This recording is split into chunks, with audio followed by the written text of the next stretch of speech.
God is good all the time. Wow, thank you so much. Asante sana. Ningependa kuchukua fursa hii. What are we doing? We are doing communicating them as relates to care.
Undugu ndio nguvu, chuki na ukabila hatutaki hata kamwe. Lazima tuungane, tuijenge nchi yetu, pasiwe hata mmoja anayetenganisha. Naishi na tumaini, najitolea daima Kenya. Hakika ya bendera ni uthabiti wangu, nyeusi ya wananchi na nyekundu ni ya damu, kijani ni ya ardhi, nyeupe ya amani.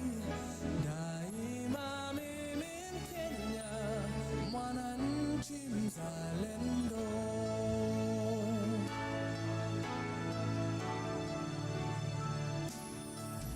Kwa uchungu na mateso, kwa vilio na huzuni, tulinyakuliwa uhuru na mashujaa wa zamani. Hawakushtushwa na risasi au kufungwa gerezani. Nia yao ukombozi, kuvunja pingu za ukoloni. Naishi na tumaini, najitolea daima Kenya. Hakika ya bendera ni uthabiti wangu, nyeusi ya wananchi na nyekundu ni ya damu, kijani ni ya ardhi, nyeupe ya amani. Daima mimi Mkenya, mwananchi mzalendo.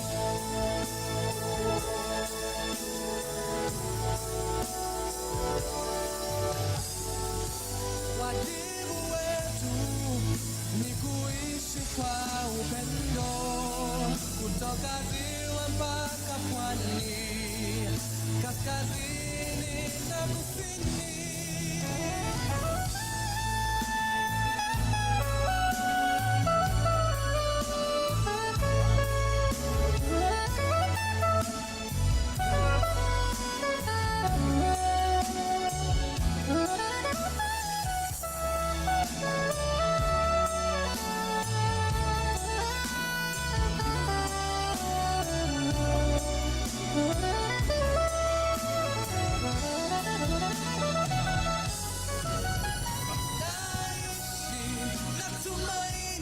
All right.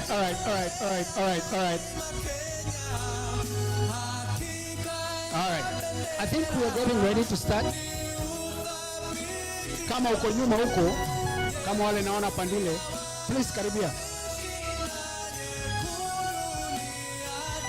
Kama uko nje, karibia. Unless you're a vendor, of course.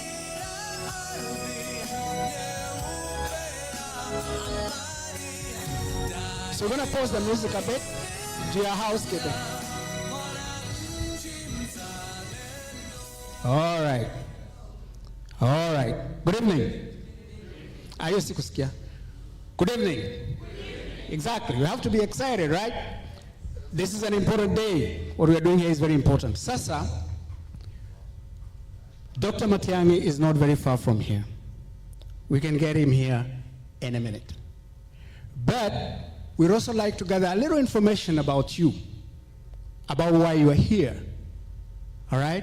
We know exactly why you're here, but in your own words, right? Because that's going to be broadcasted. Naito Agesa TV, Agesa Radio. They're trying to do something small before we start. So we're going to hold off Prof for a minute, just for a minute, so that we can create that scenario whereby at least you are communicating with the general public as to why you think that it is important that we have Daktari in State House. And by the way, have no doubt, we are having Daktari in State House, without a doubt. But everything takes a process. Kama ingekuwa ni vile tunachukua tunamwekelea hapo tungefanya hivyo. But everything takes a process, right? So I'm going to call James, who is with the, I hope I'm saying it right. Egesa. Thank you, brother. Nitakuwa nakaa karibu na wewe. Egesa FM. So that we can start streaming that out there. James is coming. Tutakuwa na kama dakika kadhaa hivi tuite mheshimiwa. Asante sana chairman. Nashukuru sana kwa nafasi. Ningependa nikaweze kuchukua fursa hii kuwakaribisha nyinyi wote wale ambao mmepata nafasi kufika hapa leo. Kwa hivyo utanisaidia Mike, chairman, asante sana. Kwa hivyo nataka tufanye hivi, nataka tu nikukaribie pale na ni nafasi nitakupatia. Na utatuelezea majina, mahali unatoka, na ningependa mahali taifa letu la Kenya linawakilishwa. Yaani sehemu zote za taifa letu la Kenya. Ningependa nipate mtu kutoka Central Kenya. Ningependa nipate mtu kutoka Nyanza. Of course, ningependa nipate mtu kutoka mkoa wa Eastern, kwa sababu tunataka sisi wote wale ambao tuko hapa hivi tukaweze kuwakilisha taifa letu la Kenya. Na kama unatoka katika mkoa wa Pwani, yes, if you come from coast, ningependa sana tukaweze kusikia kutoka kwako. Kwa hivyo wacha niseme hivi, ningependa tuanze na tutaanzia wapi? All right, let's start from coast. Wacha tuende katika mkoa wa Pwani. Ikiwa wewe watoka kutoka coast, ningependa uinue mkono wako juu ili tuwakilishe eneo hilo na itakuwa vizuri. Anybody from coast? Nani anatoka katika maeneo ya Pwani? Pwani 1, Pwani 2. All right, very good. Haya, nani yule anatoka katika mkoa wa Central? Central, if you are here, you are representing Central Province. Let me see by the show of your hand. All right. Asante sana. Wako hapa wengi. Ningependa mwelekezi wangu akaweze kuletea ile picha hapo hivi. Where is our sister here? Oh, that's good. How are you? Excellent. Uko salama? Uko salama kabisa. Karibu sana. Asante. Sasa 1 2. Yes, nafikiri sauti yangu ndio iko na nguvu. Haya, karibu sana. Sasa nataka ugali. Sijakula ugali. Haujakula ugali, makosa sana. Nimeona unga pale nje. Wapi yule ambaye alikuwa anatutengenezea mokimo? Tafadhali mokimo itengenezwe pale Na nini ile tena Wakikuyu wanapenda? Ugali iko sawa. Ugali iko sawa. Very good. Hapo nje. So I'll just pick a bag on the way home. Oh, that's good. That's good. Sasa karibu sana. Asante. Na Wakenya wa tabaka mbalimbali wanakutazama pale nyumbani. Okay. Na kuna wengine wako Marekani wanakutazama. Na wangependa wajue ni unaitwa nani kwanza na unatoka katika sehemu gani ya Kenya? Naitwa Koi. Yes. Nimetoka Karatina. Karatina. Yes. Hii sauti mbona iko chini, hebu weka hivyo. Karatina. Very good. Yes. Ni hapo sasa iko sawa. Umetoka Karatina. Yes. Karatina tunaijua vizuri kwa sababu ya ukulima na kazi nzuri ambayo inafanyika pale. Kabisa. Sasa mbona umefika hapa leo? So Yes. Na nita switch ndaenda Kizungu. Yes, it's okay. Yeah, you can use any language that you are comfortable with. Yes. Kenya is home. Yes. And as a concerned Kenyan native, I'm concerned about what's happening home. And we want to see change. And the way we have change, the way we get change is by mobilizing, talking to the people who will be in office, and then holding them accountable. Yes. So that's why I'm here. I want to hear what Form has to say, because I support him from his previous work. But I want to see what his vision is for Kenya. Okay. Nikishaona akiingia kwa ofisi, I will be one of those people who are who will try to hold him accountable. Okay. By engaging with the people who can, make sure that he's doing what he promised to do. So you say you are concerned of whatever that is happening in the country. Yes. What is this? Wengine wanaona tuko sawa. Ni nini? What are concerns zako wewe kama Mkenya ambaye uko Marekani ni zipi? Mwenye amesema tuko sawa is under a bridge. Na hasikizi, na hana macho. Because we see all these killings of people. Gen Zs especially. We see the economy. It's horrible. Nimeenda Kenya juzi. 1,000 shillings cannot feed a family. For 2 days. Now people are earning 30,000 a month. Na kuna wakati 1,000 ilikuwa inafanya kazi. 1,000 ilikuwa kitambo. Lakini sasa it's nothing. So I'm concerned about the people who are there. My family is there. I want to do my part in ensuring that come the next couple of years, we have a government that cares for the people. A government that cares for the people. That's what you are yearning for. Yes. Lakini wewe uko Marekani, uko sawa. Mbona unasumbuka na mambo ya nyumbani? Nilianza na kusema Kenya is home. Okay. All right. So why Matiang'i? Why Matiang'i? Wewe umesafiri all the way. Kwa nini Matiang'i? Track record. Kazi yenye alifanya. That's it. Akiwa katika wizara gani? What touched you most with him? It was education, right? Education, yes. Just his execution of his duties. He was very thorough, he was very accountable, he was very open. And those are qualities that we need in our leaders. Okay. Thank you so much. Asante sana. Thank you very much. Asante sana. Amewakilisha Central. Mpigie makofi tafadhali. Tumpigie makofi. Very good. Thank you so much. Ningependa, I will also like to have somebody from Luo Nyanza. Do you have somebody here from Luo Nyanza? Luo Nyanza 1? All right. Yes, somebody else from Eastern. Do you have somebody from Eastern? Okay. Wacha ninge na huyu mungwana alafu nitawapatia nafasi wengine. Sasa nitapatia, I will just give the mics at random. How are you, sir? I'm fine. Unaitwa nani? Naitwa Ogalo. Nataka uweke mic vizuri hivyo. Naitwa Helen Ogalo. Helen Ogalo. Yeah. Unatoka sehemu gani taifa letu la Kenya? Natoka South Nyanza. South Nyanza. Ndiwa. Jakom. Itinade. Adi Mabel. Unasikiza Ramogi Radio? Ramogi unajua kuna VOJ, kuna Ruth Nyajimo Nyongo. Kabisa. Karibu sana. Sasa umesafiri kutoka nyumbani, uko Marekani lakini bado uko hapa. Ni nini nimekuleta hapa? Kwanza, I was invited. But second, I've known the work Dr. Matiang'i has done in the past. So I want to come here to see his vision. That was another position. This is another position. So I want to hear from him what is it that is having planned. So umesikia jina Matiang'i, uliona kazi yake ama ulikuwa unasikia tu? Niliona kazi yake. Uliona kazi yake. Ministry of Education, ICT.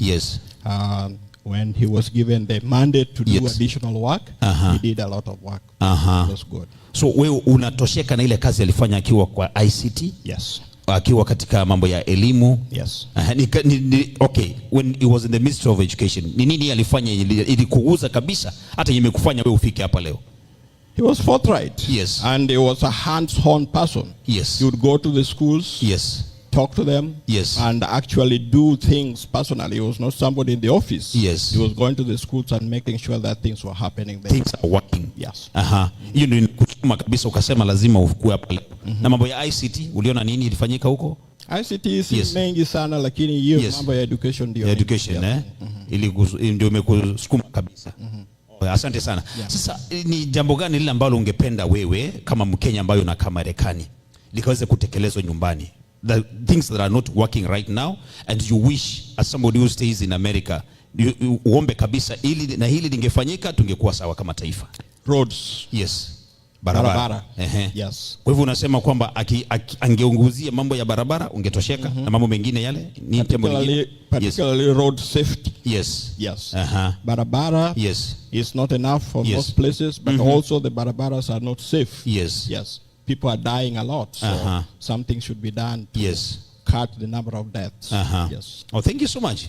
You say you come from which constituency? Ndiwa. Oh, very good. Salimia watu wa Ndiwa, wanakuona pale, wasalimie. Wasalimie tu wale ambao ungependa kuwasalimia. Waongeleshe na Dholuo. Tumpigie makofi. Let's appreciate him. Thank you so much. Asante sana. Thank you so much. Kwanza kabisa, let's move to this hour. Sisi wote pamoja we move to this hour. Oh, right here, yes. Hapa hivi. Tusongee hapa hivi. This is for media purpose. Yes. For optics. If you understand what I'm saying. Very good. All very right? good. For optics, please, kujeni hapa hivi. Let's work together. Very good. Let's work together. Itafanya kazi yetu hata inakuwa rahisi kidogo. Very good. Thank you so much. Asante sana. Thank you so much. Tukae hapa hivi tafadhali naomba tu. That's good. That's good. Asante sana. Asante sana wapenzi watazamaji wale ambao mnafuatilia utaratibu huu moja kwa moja kutoka eneo hili. Ni kongamano la Wakenya wale ambao wamejitokeza kutoka tabaka mbalimbali ili wakaweze kutoa maoni yao vile wangependekeza taifa letu la Kenya likaweze kuelekezwa aswa kwa uongozi ambao uko mbeleni. Naona wingi wale ambao mnaandika kwa mtandao, mnasema mnafuatilia utaratibu huu. Asante sana. Nawaona kabisa Mecha Mosoti, asante. Naona ujumbe wako, unasema mnafuatilia utaratibu huu moja kwa moja. Geoffrey Mashio na kuona pale. Naona wengi wale ambao umejitokeza hapa hivi. Philip, asante sana. Asante sana. Na wale wote ambao mnatuandikia ujumbe wenu mkifuatilia utaratibu huu moja kwa moja kutoka eneo hili. Na kwa sasa ningependa sasa nikaweze kupatia mic at random. Yes. Tapatia mic yes. Ili tukaweze kuzungumza na wale viongozi ambao wako hapa. Ndugu, karibu sana. Unaitwa nani? Yes. Mimi naitwa Daktari Gideon Moseti Nyakundi. Wengi mnanijua vizuri.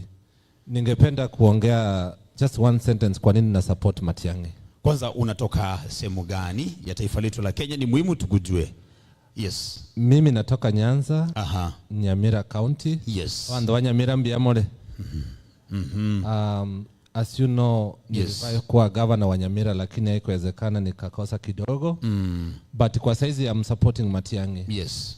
Kwa sababu the most important thing why I'm supporting Matiang'i ni kwa sababu ya Gen Z. Yes. In Kenya, sisi hapa diaspora tunaitwa flower girls. Yes. Right now we are sustaining the economy of the country. We are bringing investors. Yes. Lakini hatuchukuliwi muhimu. Kuleta ile changamoto that the diaspora ndio wanaenesha country. Nitoe mfano moja mbili. Kuna mtu hapa alikuwa nyumbani hakuwahi tumia Omo. Who never used Omo, Lexona, Lux. Hii company yenye inatengeneza these products tunajua we grew up with these products. Unilever. Yes, yes. Mnajua ilifunga milango yake ya Kenya? Imefunga imeenda. Number 2, watoto wetu wako kwa barabara kwa sababu hawana ajira, hawana kazi. Boeing, kampani kubwa ya kutengeneza ndege, ilikuwa ikuje Nairobi, ikuje Kenya, ianze kiwanda cha kutengeneza ndege. Lakini kwa sababu ya ufinafsi ya wasimamizi wetu, the company relocated to Ethiopia. Those are hundreds of thousands of jobs lost. Then kitu ya mwisho, saizi venye tunaongea hivi, the United States of America, they are ready to invest over $9 billion by Rethram planting and processing in Kenya. Hiyo company imeshikiliwa now for 3 years. Kwa nini? Wanataka shares. Yet our Gen Zs wako kwa street. That's why I'm supporting Matiang'i. Angalia SHA. SHA ni business ya mtu. Honorable Matiang'i alikuwa ameleta affordable healthcare, imekuja iko funded, but mmoja, one of the leaders akageuza akaleta SHA. Unaenda hospitali siku hizi diaspora tunatuma pesa every Friday, matanga. Enda ulize ugavana uone ni matanga magani on one Friday you will be sending money back home. It's because healthcare has become a business. Our people are dying. So that's why I'm supporting Matiang'i. Akuwe president, tuone kama Kenya tutaheshimika. Even our neighboring countries, like now our business with Tanzania. Tanzania inafanya biashara kushinda Kenya saizi. So where are we? The diaspora. And I believe change does not start from Nairobi. Change starts from the diaspora. So diaspora ni changamoto, sisi tusaidie Matiang'i, ndugu yetu Matiang'i. Kenya ni nchi yetu, mali tulizaliwa, tukaitwa majina, mwingine akaitwa Moseti, Moiverani and all that. Please, we are the change that is needed. Matiang'i peke yake hataweza, lakini sisi tukimpatia support, our country will be so peaceful. Hatutaona hii ujinga ya kuuza mabunduki kwenda Sudan, na hiyo mabunduki ndio inakuja tunaona Nairobi streets. Hatutaona hiyo. Mnajua vinyi yenye alifanya. Education tulikuwa naambiwa unaweka picha ya Matiang'i kwa ukuta huko mahali watoto wanafanya mtihani. Mtoto hawezi ibia. Tukaita ya Matiang'i. Ukipata ya Matiang'i wewe umesoma. So this is a proven leader. Yenye imepakia ni sisi wenyewe kuchitokeza, wengine tuende we have technocrats so that we can build the country of Kenya to be what it's supposed to be at this time. So it's a wake up call. Our chances are getting lost. We must support so that our president Matiang'i alete hizi companies, watoto wetu wapate kazi, so that our country can be respected. Wow. That's what I can say. Thank you so much. Asante sana, tumpigie makofi. Asante sana. Thank you so much. Ningependa nisikie kutoka wana Gen Z. I don't know if we have the Gen Zs in the house. Unajua wana Gen Z wameleta mbio maneno huko nyumbani, lakini ni sawa tu. Wako wapi wale ambao wanafanya? Okay, I can see there is the lady just behind. Just come forward please. Just come forward. I like to listen to our Gen Z here. Atuambie ni nini ile ambayo ime Yes, please come. Yes, please come. Yes. Kuja tu atatuambia majina yake, anaitwa nani? Alafu na pia Yes, please. But again, as we do that, tungependa tutoe mawazo yetu na maoni yetu kwa njia ya amani. Tuna mambo ya matusi ama kutumia lugha ambayo haitakuwa nzuri, kwa sababu tuko katika vyombo vya habari, vya redio na runinga na kila mahali. Kwa hivyo tukiheshimiana, tukitoa maoni inakuwa vizuri hivyo. All right. So, huyu anaitwa nani? What's your name? Valentine Gethai. Valentine Gethai. Gethai ama Getai? Gethai. Unatoka katika sehemu gani ya taifa letu la Kenya? Nairobi. Sasa unajua Nairobi is Nairobi province. Do we have Nairobi province? Yeah? County. Nairobi County. Tuko na Nairobi County. So Nairobi County, Getai. Uko Marekani kwa miaka ngapi? Almost 10 years. 10 years now. Sasa unajua nyinyi wana Gen Z mmeleta maneno pale Kenya na ile pressure ambayo umeweka hata sisi tunawaogopa. Yaani tukiona tu mwana Gen Z hivi tunaogopa, tunapitia huko kwingine kwa sababu mmetuharakisha sana. Mbona mmetuharakisha hivi? Hamwezi tupeleka pole pole. Ndio na sisi tuwazoee. Shida ni nini? Tumechoka na corruption. Bad leadership. Yes. Right? It's difficult to get treatment, health if you're not of a certain class. We are tired of seeing a Kenya being run by tyrants. You know, if you're not from a rich family or don't have connections, you can't get justice. You know, globally things are changing. The economy is getting worse. To 70% of the population is young people. Atuna jobs. Yes. Right? So what's the point of free education? Yes. And being educated and you can't use that? Kwa hivyo, wow. Kwa hivyo, sasa yale mambo ambayo nyinyi mungependa kuona ni kwamba as the young people, mkimaliza mambo ya masomo, mnapata kazi. Mungependa muone responsibility from our leaders. Watu wanaajibika na uongozi. Hiyo ndio mambo mnataka kuona. Yes. Actually, Sisi, we are a couple of us, wengine wetu wako huko nyuma, and we are many. Yes. Sisi tunajita the 625 movement. 625? Movement. So if you can remember last year, June 25th. Yes. Parliament was stormed, and that was the highlight of the protests. Yes. So many young Kenyans died peacefully protesting. Yes. So we have this movement to honor those names, to remember those names, to remember those atrocities that were committed. Yes. And we do a lot of work within our community, and we work with other Pan-African. We work with the Pan-African Society, whether it's African Americans, the Caribbeans, and people like that. Yes. Because we have a lot of support, and many people are rooting for us as Kenyans. Okay. And we have many goals and objectives that we are working through. Yes. And what was your question? The question is, nini unataka? Nyinyi mnataka nini? What do you want as young people? We want many things. Let me give GT. GT say something. Hebu tuambie mnataka nini? Unajua tuelewe mnataka nini? Yes. We want people who are consistent with what they say they'll do. Yes. If they make these promises during their campaign, yes, we expect them to deliver when they're president. Oh, okay.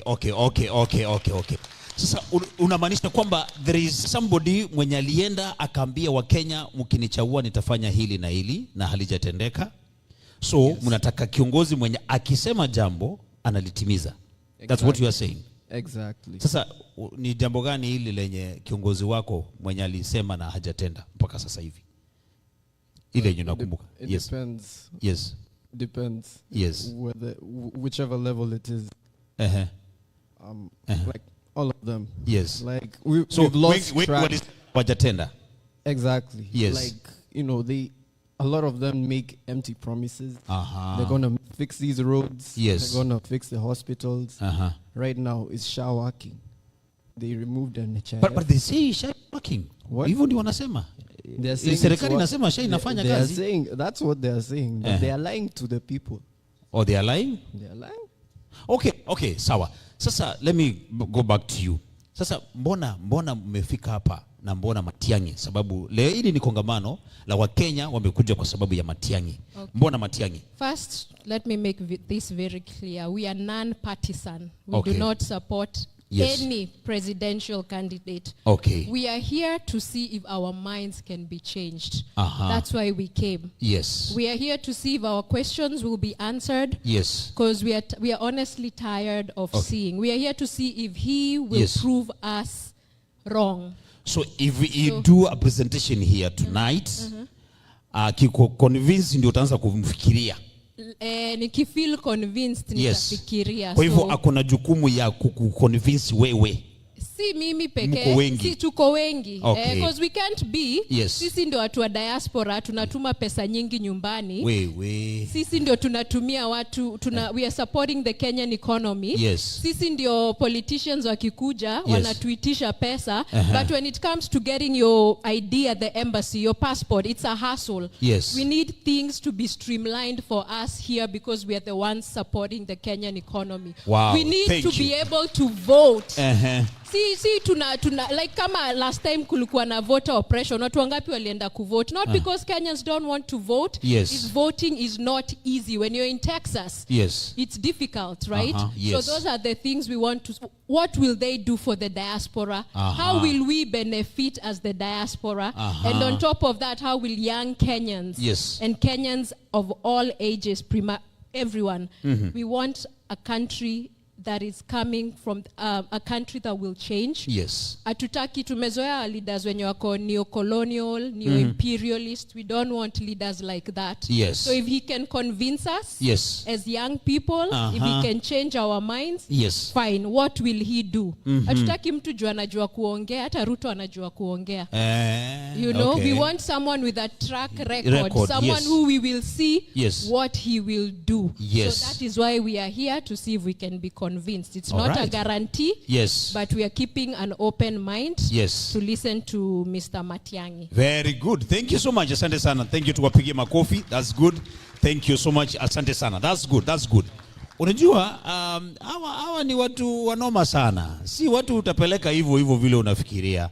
Lazima uweke agenda zako zikuwe sawa na kazi yako ambayo ile kazi ambayo umefanya ukiwa katika serikali ijulikane. Like if we are going to vote for you as the president or as a leader, you know, whichever nini, ni kazi gani ile ambayo utaenda kuifanya ndio kwa vizuri na ubadilishe maisha ya Wakenya. Lakini the fact is that there is a concern. Yes, Kenya tunaendelea kuumia, lakini tunahitaji uongozi. All right, I think I'm done with the Gen Zs. Ningependa mzee wa miaka mingi hapa, the oldest. Who is the oldest inside here? Mzee wa miaka mingi sana yule ambaye tungependa kutambua. Ako wapi wa miaka mingi? Kama wewe unajiamini wewe ni mzee wa miaka mingi, please, where are you? All right, ako wapi? Mzee wa miaka mingi, mzee kuja tafadhali. Mzee kuja. Ningependa tu nikuja na mic huko. Very good. Kuja hapa mbele kwenye watu watakuona. Tembea tu hapa mbele please. Kuja tu. Nataka huyu mzee akuje hapa. Tumesikia Gen Z vile wanaongea. Wanasema wao wanatuma pesa mingi sana nyumbani. Lakini sasa hakuna kazi inafanyika pale. Na wangependa pia wakaweza kujumuishwa katika ile hali ya kupiga kura. Yes, now we have the IBC in place. IBC watafanya mikakati gani kuhakikisha kwamba team diaspora, wale wa Kenya ambao wanatoa pesa mingi sana kwenda nyumbani, na wao wamejumuisha katika hali ile ya kupiga kura. Mzee, karibu sana. Karibu. Unajua wewe ni mzee. Wacha nikushikie mic. Wewe unaitwa nani? Naitwa Jidraf Kinyanjui. Kinyanjui? Yeah. Wewe unakaa ni yule mzee ambaye mlipigania the freedom fighters Mau. Naonekana, lakini mimi sikuenda msituni. Au kwenda msituni? No. Uongo ni mbaya. Uongo ni mbaya. Yeah. Huyu mzee miaka yake ni wale ambao walikuwa huko Mau wale. Yeah. Lakini uongo ni mbaya, amesema yeye hakuenda msituni. Sasa pale tulikuwa tuko. Unajua watu waliokuwa naenda msituni walikuwa watu ya Central Province. Watu wa Central. Na mimi nilizaliwa Rift Valley. Yes. Pale inaitwa Eldoret. Huko ndio nyumbani. Huko ndio nyumbani. Na ndio nimetoka. Aha. Niko hapa hivi. Yes. Kwa matibabu kiasi. Kwa matibabu kiasi. Yeah. Aha. Yeah. Very good. So umetoka Kenya, umekuja Amerika kwa sababu ya matibabu. Yeah, kwa hivyo kumaanisha kwamba I've been coming since 2017. He has been coming here since 2017. 6 months here. 6 months here, 6 months Kenya. Yeah. Kwa hivyo ningependa tu kujiweka katika kiwango cha Mkenya wa kawaida. Yeah. Ikiwa mimi sina uwezo wa kupata nauli ya ndege, singeweza kutibiwa. Mzee, kama ungekuwa Amerika saa hii hata ungekuwa umeenda. Inaonekana sababu wakati inaonekana sababu hata wakati niliambiwa naweza kupata kuja pande hii. Yes. Watu walisema anaenda na ndege huyo atarudi kama iko sanduku. Lakini wanashangaa vile nilivyo sasa. Vile ulivyo sasa. Wanashangaa. Hebu nikuulize, shida ni nini na matibabu Kenya? Na mbona Amerika? ulafi, Ulafi kwa nini? Ulafi, I mean, kutakuwa mtu ya kuwajibika. Sasa jipendelea mwenyewe. Ikiwa amewekwa pahali ya kusaidia watu, ya kusaidia watu anajaza tumbo lake. Namna hiyo. Kwa hivyo kama tungekuwa na systems zinafanya, au ungekuwa unasafiri umbali huu? Kama tungekuwa na ile hali ya afya inafanya kazi, au ungekuwa unasafiri umbali huu? Haina haja. Bora umepata matibabu.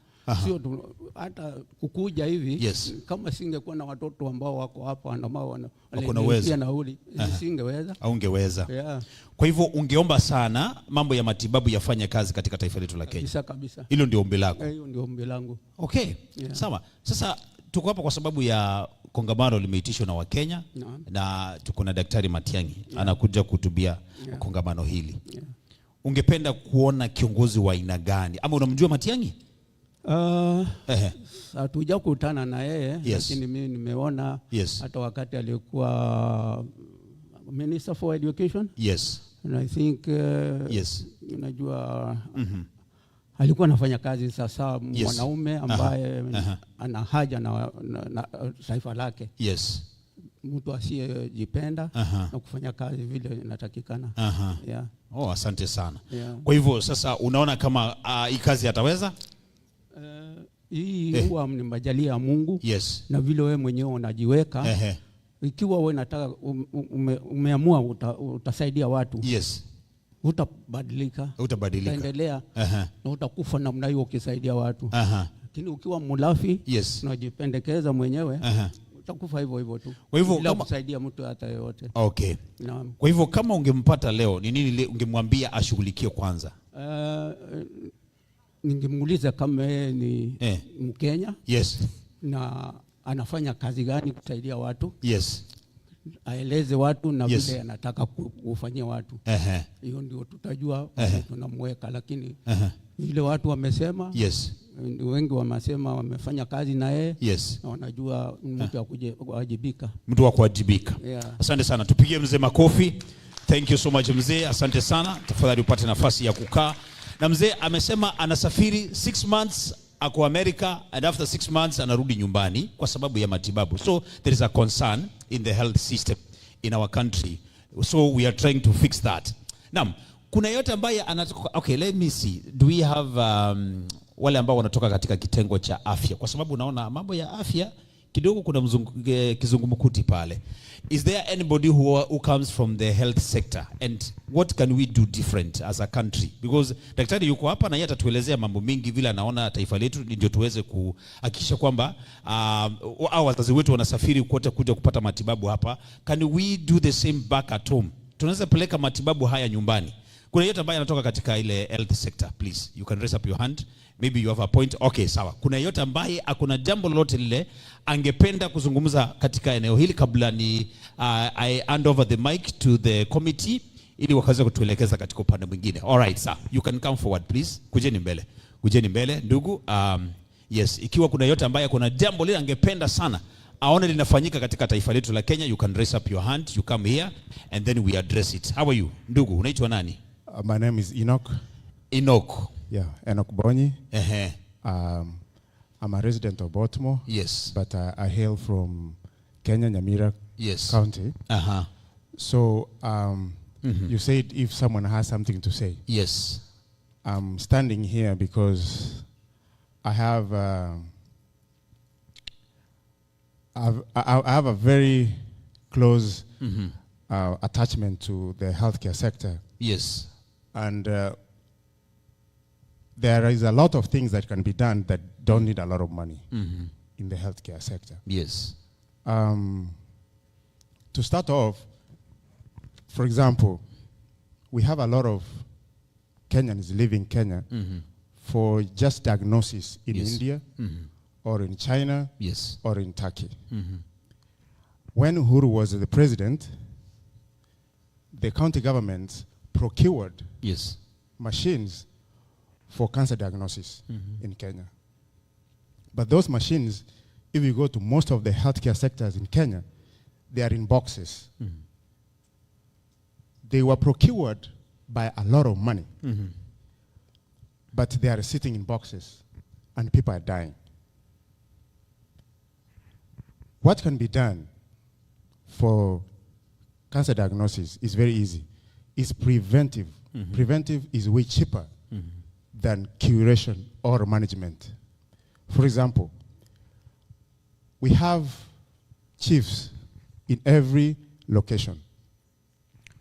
Why is it so expensive to have a blood pressure curve, a glucometer, or blood glucose meter in every location? Then we have also the weight measurement, the weight machines to measure. And by so doing, we have the tracking of how people's health is going from when they are 30 years old all the way up. You can be able to manage and get something that is wrong with this person. Very easy. Then if someone has high blood pressure, then you can point them to the next level. If someone has high blood sugar, you can point them to the next level. Then we can, the counties can have regional reference labs that you don't have to go to all the way to Nairobi or all the way to Eldoret to have your blood work done. You just need a place that is central, that you just go there, you have your blood drawn, and we have transport. We can have people come up with companies that can transport your blood to the reference lab. And then, Kenya is the most advanced country in terms of technology. The people can subscribe to a technology that can come up. And the only thing you need to do is to log in into the system and you see your results. You don't need to travel to see the doctor. Another thing, we have the issue with the specialist doctors. There are very few. What we need to do is to make sure they don't travel. They sit at their homes or at their offices. They just read results. And then the PCBs, who are the primary care doctors, they can read the results to the patient. And then the patient can be given madawa and they'll be okay. What we have also to do through this current or the future governments, or whoever is in power to put policy in place, is to ensure that we have healthcare awareness. Unajua, we Kenyans, most of us came here, we knew that you only go to the hospital when you are sick. And most of the people have that tendency.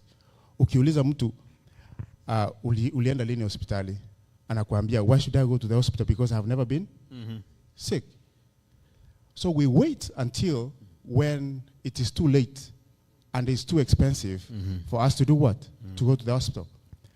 Because some of us say it's better I die without knowing by diagnosis instead of me knowing it. But it's too late at that time. Unauza shamba, unauza ng'ombe, and when someone dies, then they die with everything. What is left behind is poverty.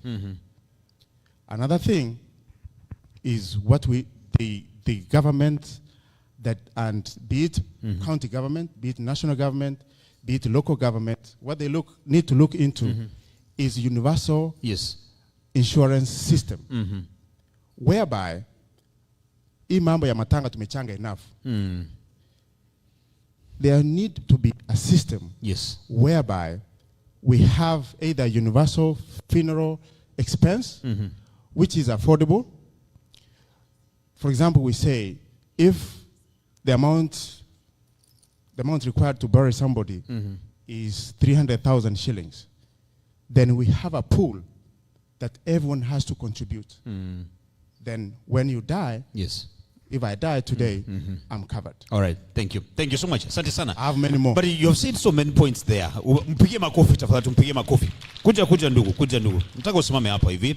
Asababu amesema mambo mengi yale ambayo yangefaa yafanywe and the shortcomings zile ambazo ziko. Lakini Nyinyi wengi wa wale ambao mko hapa ni wa Kenya, ambao mlisafiri kutoka nyumbani mko hapa Marekani. Lakini sasa mbona hamfanyi haya maneno? Mbona hii mambo yote ambayo umesema we are not able to do them? Sababu ni nini? Sababu ni hii. Yes. You know, you can help once, but if the response of the people that you help is not appealing, the heart to do it dies off. One thing is this. I'm speaking on behalf of the people who are not speaking. Okay. Because kuna wakora nyumbani. These people seated here, they have a lot of stories. If we were to tell the stories they have, we will be here until Tuesday morning. Lakini kuulize, mambo ya kwenda hospitali upate dawa. Haina mambo na unajua nani nyumbani ama ni sio madawa. Yes. Madawa tunasaidia saa hii. But that is not what we need to do. Yes. We need to help people not to meza madawa. Yes. By making sure that we help the system work. Yes. By making sure the system now the health system. The health system should work. Yes. For example, if I were to donate a glucose meter today. Yes.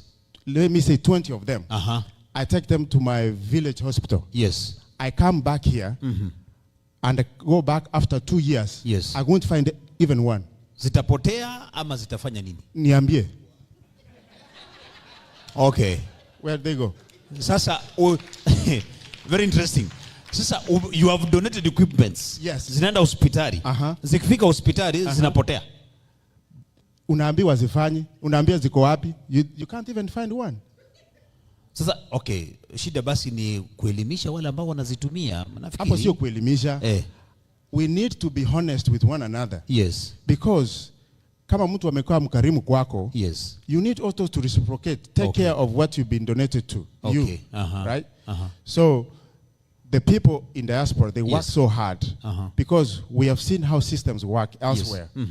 And we want the same to happen to our people. Okay. So is the leadership, you are questioning the leadership or everybody? I mean, like a communal responsibility? There's a communal responsibility. Okay.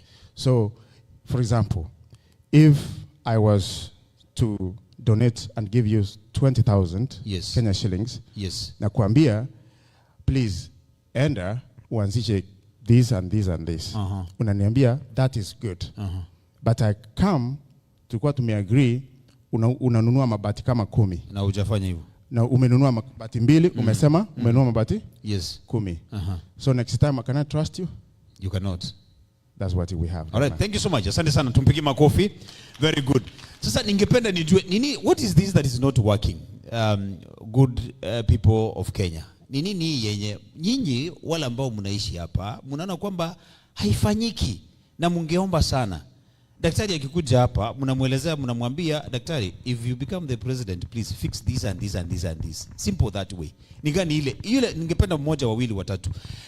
Is there issues with you remitting funds at home? Is there issues with you exporting, you know, whatever medical goods, zile vitu ambazo biashara mkifanya, kuna changamoto mnapata na ile uongozi ambao uko pale, ili mkaweze kuongea hapa hivi waziri akikuja, and then you can raise it. Please come.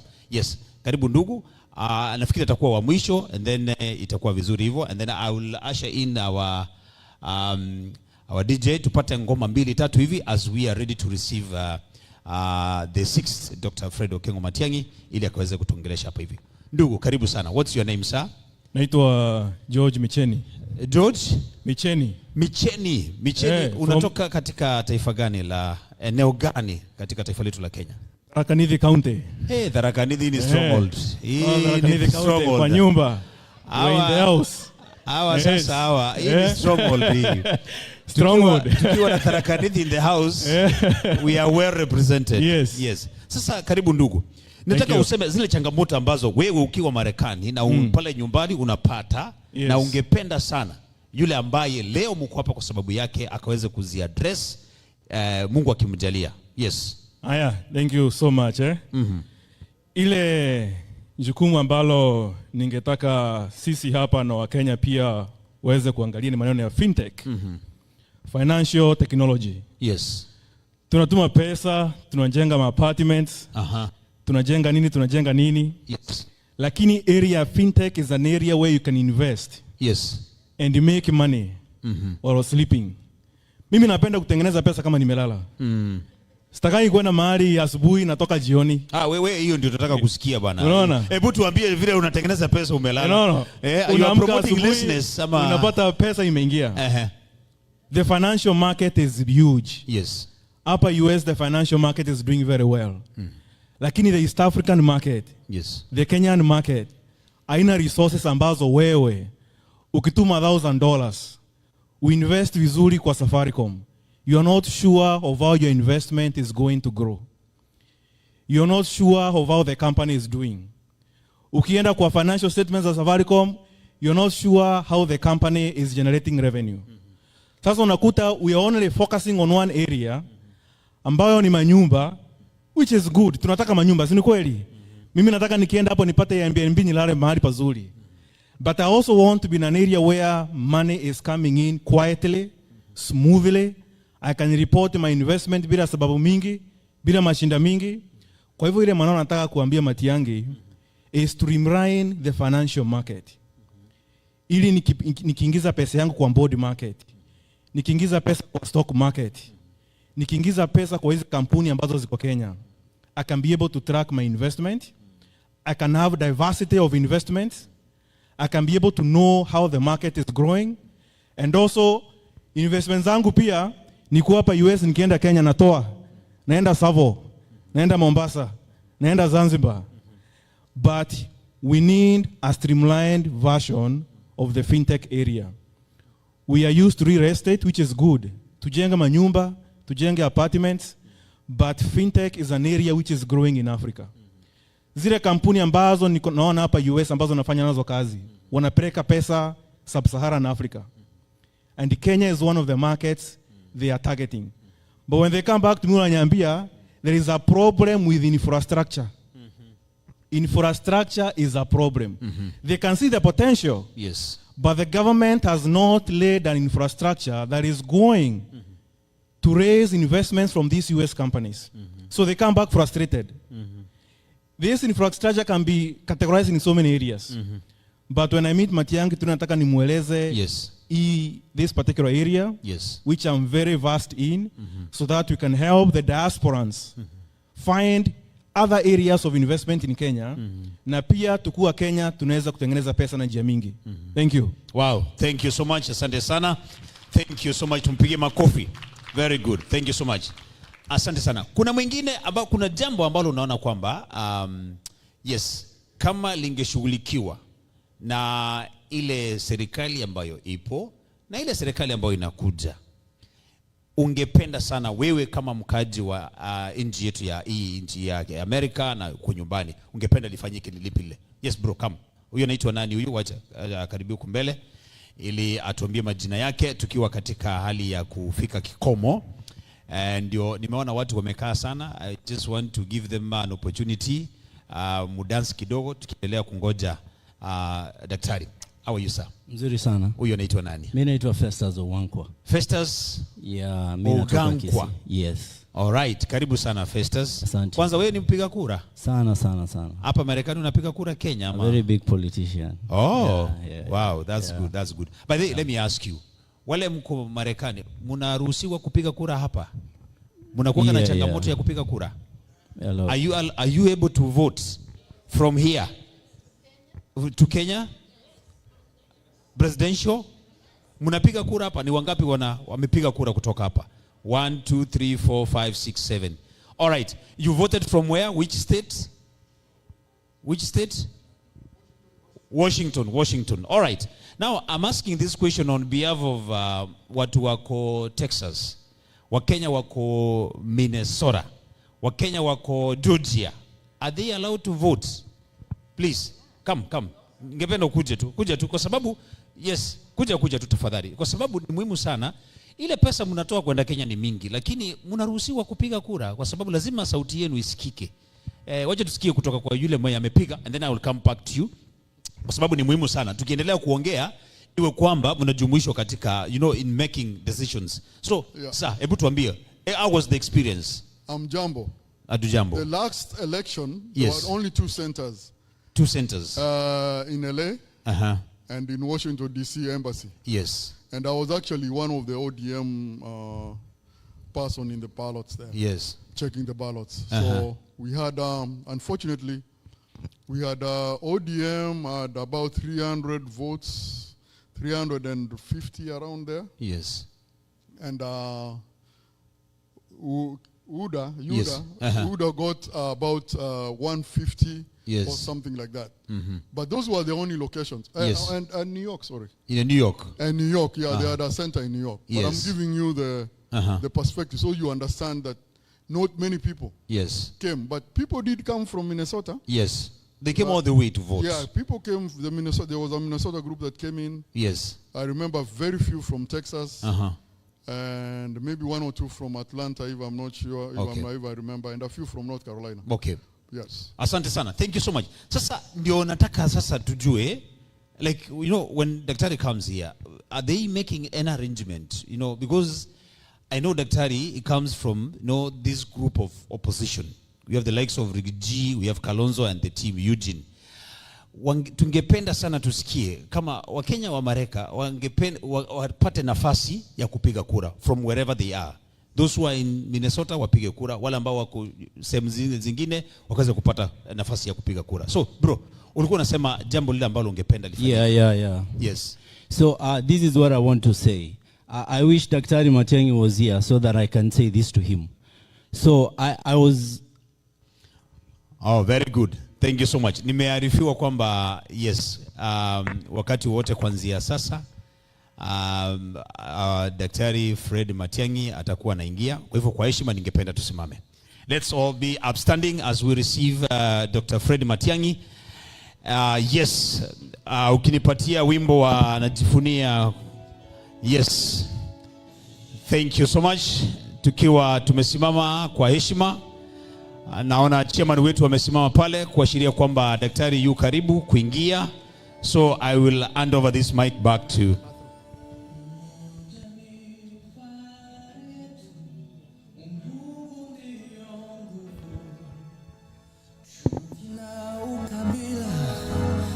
hatutaki hata kamwe, lazima tuungane, tuijenge nchi yetu, pasiwe hata moja anayetenganisha. He just stepped to the coffee shop for a second. He's actually in the building.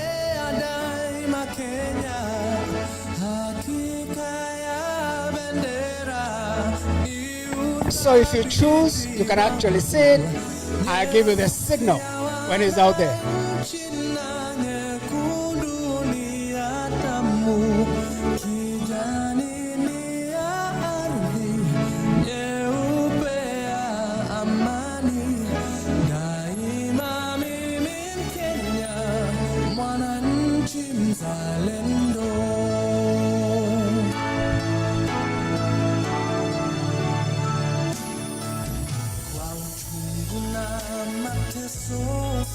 Kwa vilio na huzuni, tulinyakuliwa uhuru na mashujaa wa zamani. Hawakushtushwa na risasi au kufungwa gerezani. Nia yao ukombozi, kuvunja pingu za ukoloni. Naishi natumaini, najitolea daima Kenya. Hakika ya bendera ni uthabiti wangu.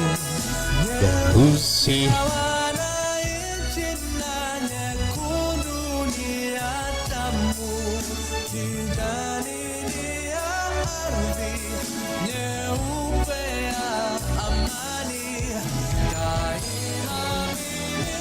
Oh yes. Naam. Excuse. Ikiwa uko na pendela, ningependa hii pendela tafadhali. You can just like this. Very good. DJ akitupatia hicho kipasa moja tu, one of those tracks. DJ, give us that please. Haya, nataka tuweke tu hivi, tukienda hivyo kabisa, alafu tunashangilia kabisa. Yes, tunashangilia hivi as we are waiting for Dr. Fred Matiang'i in readiness. Alafu tunaenda hivi, ukinipatia sauti DJ. Alafu unaweza imba, that's a common song.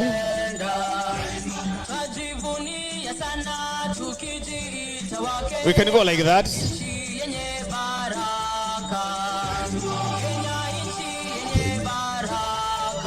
Daima.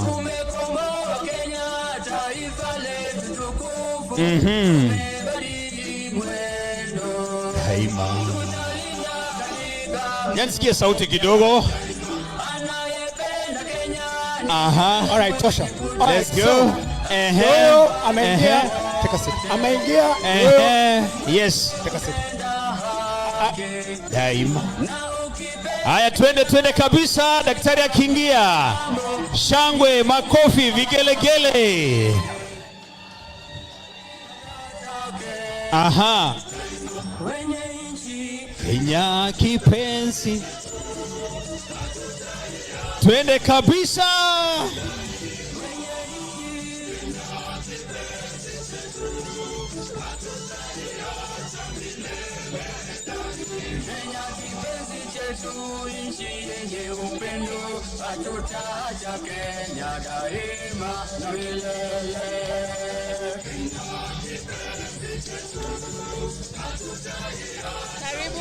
Karibu mheshimiwa.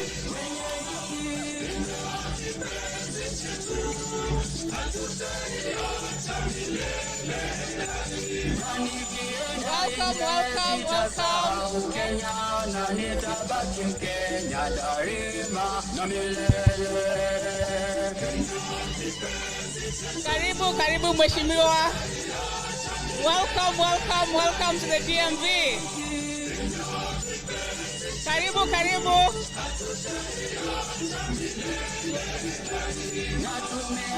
Sote wenye nchi ya Kenya, kutumikia Kenya daima na milele.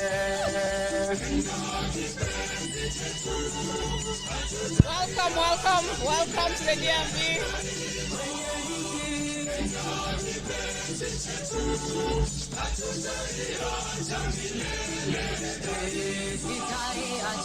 Kenya nchi yangu, umoja wetu Kenya tudumishe. Asante sana. Thank you everybody. Wenye kuleta chuki kati yetu,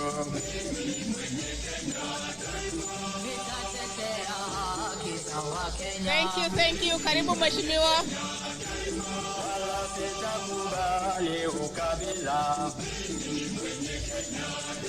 Thank you. All right, let's get settled. We're still standing. Asante sana. Ladies and gentlemen, good evening. Welcome to the DMV Diaspora Meeting, the town hall at the Hyatt, Baltimore today. It's our pleasure to introduce to you the program for the evening. Our keynote speaker is none other than Dr. Fred Matiang'i. And we thank all of you for joining us this evening. And to officially begin our program, we will start with the national anthems of our host country, the United States of America. And of course, our beloved Kenya, followed by a word of prayer to open our program from Pastor Bonnie Getugi. So to start us off, I'll ask Brenda and Zoe, kindly come on stage. We'll start with the Kenyan national anthem.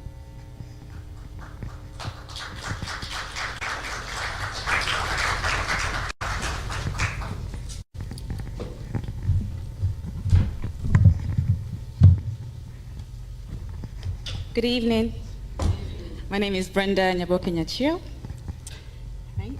Now sing the I'm going to sing the Kenyan national anthem. O God of all creation, bless this our land and nation. Justice be our shield and defender. May we dwell in unity, peace and liberty. Plenty be found within our borders. Let one and all arise, with hearts both strong and true. Service be our honest endeavor, and a homeland of Kenya, heritage of splendor, firm may we stand to defend. Let all with one accord, in common bond united, bless this our nation together, and the glory of Kenya, food of our labor, fill every heart with thanksgiving.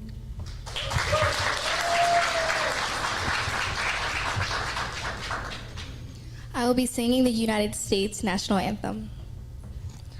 Oh, say, can you see by the dawn's early light what so proudly we hailed at the twilight's last gleaming, whose broad stripes and bright stars through the periled fight o'er the ramparts we watch were so gallantly streaming, and the rockets' red glare, the bombs bursting in air, gave proof through the night that our flag was still there. Oh, say now that star-spangled banner yet wave for the land of the free and the home of the brave.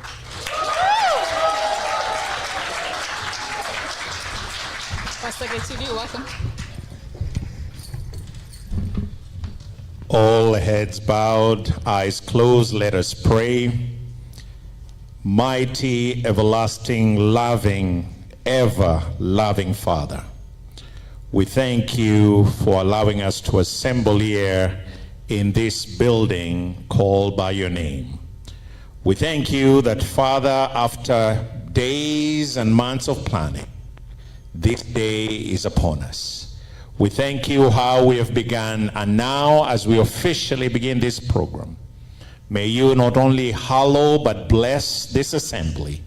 Allow every national discourse and discussion, speakers all the way to the keynote speaker, our beloved Dr. Fred Okengo Matiang'i, that, Father, let this day go down in history as the start of a national discourse for Kenyans out here in DMV. May you bless everything that will happen here. And long after we leave, Father, may you allow traveling masses to all of us. Our country is at a crossroad. And Father, as we start this discussion in this side of the world, may you, what you find is true, noble, and fruitful, may you bless it. Also things that you may find during our discussion and stay here that are not worthy in your presence, Father, forgive us, because we are feeble and fallen short of sin. But for what is good and you'll find profitable, may you bless it and hallow it. We thank you in all those good things and others that we didn't plan for, through the mighty name of your Son, Jesus Christ, who every knee will bow and every tongue will confess that is Jesus Christ. To God the Father be glory. Amen. Asante sana. Thank you, thank you. Once again, karibuni sana. My name is Delilah Rasugu, and I'll be your MC tonight with my co-MC, Mr. Thomas Maura. At this point, I would like to acknowledge our out-of-state guests and VIPs. We are honored to have Ambassador David Gasheru. Kindly stand up and wave.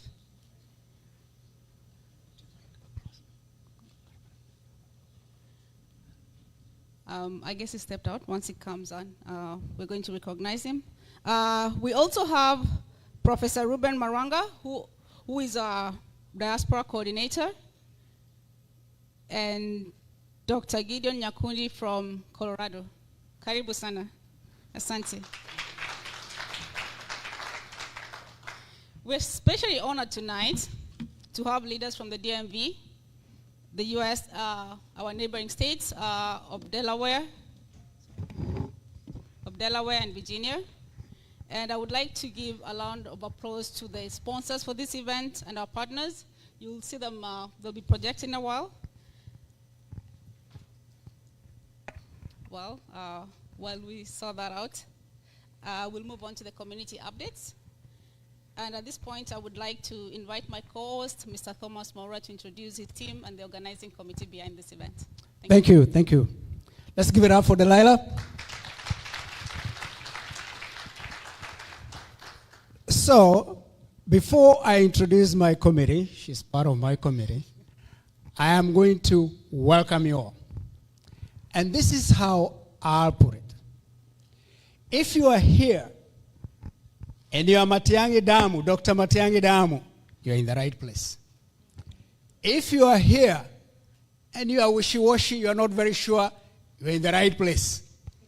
If you are here and you are like, you're in the right place. It is the conversations that we'll be holding tonight that will build our country, Kenya. If we cannot talk among ourselves, then we'll not be able to move our country forward. So if you see me talking to Wapunyoro, Natembea, stuff like that, it's called listening. And it is important for us to listen to each other. So now, that's the reason we have this meeting, because conversation is important. I'm going to call upon my team, like she said, I think that's what she said, and I would like them to come here because of the work they have done, the number of hours they have spent to make this possible. So please, if you're in the Secretariat, Karibu.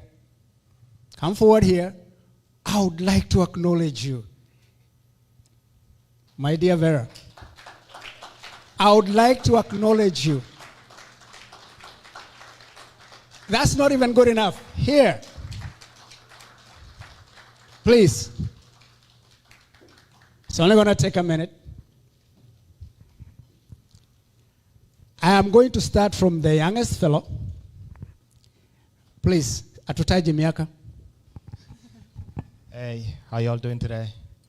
My name is Jory John, and glad to be here, and I'm glad for you guys sacrificing your time to be here, to hear the agenda that Dr. Matiang'i has for us. And it's my prayer and hope that when it's all said and done, those who are believers, your belief will be enhanced, and those who are doubters will turn you into believers. Thank you. Thank you. Thank you. Hi, everybody. Hi. It's so good to be here. Are you glad to be here? Yes. My name is Julie Weche. Dr. Julie Weche. My name is Dr. Julie Weche, and I'm glad to be here. And my name is Dr. Vera Ogembo Matiang'i Damu, and I'm glad to be here.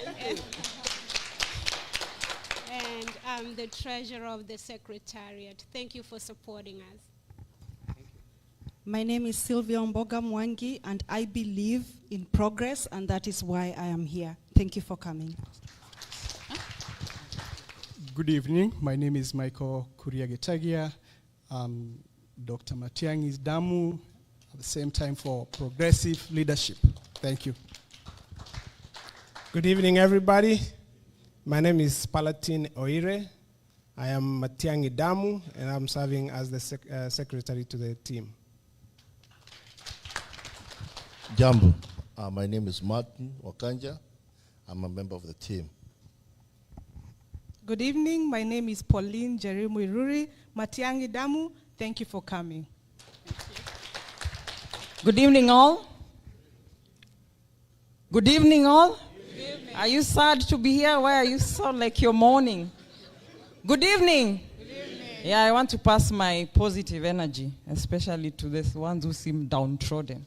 My name is Veronica Nyamoya, a big supporter of Dr. Fred, Form. I am a believer of service delivery, and I was so glad even to see the Gen Zs who are here, and they say they're here to be convinced. Very good. You can see me on the corner because I like keeping tabs when it comes to service delivery, and I hope we'll continue to spread this message because that is what we are looking for at the end of the day. If services are delivered the way they should be, and if everything is done as it should, then no one will go to the street, and we don't have to worry whether we'll be shot on the streets because we'll not even be there in the first place. We'll be busy working and doing other things. So, karibuni sana. Good evening. My name is Evan Sotachi Ondoko. Matiang'i Damu. Thank you. Let's give them a better clap than that. And here we have Delilah. I know she's the MC, but she should mention what she is, what she does. I'm heading the communications for the Matiang'i DMV chapter. And yes, we're winning this. There's no way other. Let's give it up. I just want to mention 2-3 things, and that is Delilah, Vera, Dr. Vera, right there, SP, Sylvia, Gitagia. I just want to say the hours these members have spent making sure that, I don't know how many times you have changed this program with Delilah right here. To one point she got upset. She's like, I'm not going to change it again. That's how hard these people have worked. So let's give them a clap again. Thank you, Maura, and thank you for the DMV team. So, to lighten up the mood and to celebrate our culture, it's my honor to bring to you on stage Anna Mwalago. Most of you know her as Mama Africa. She's recognized for spoken Afrobeat, African dance, and storytelling. I won't tell you much because I'm going to let Anna do the rest. Karibu, Anna.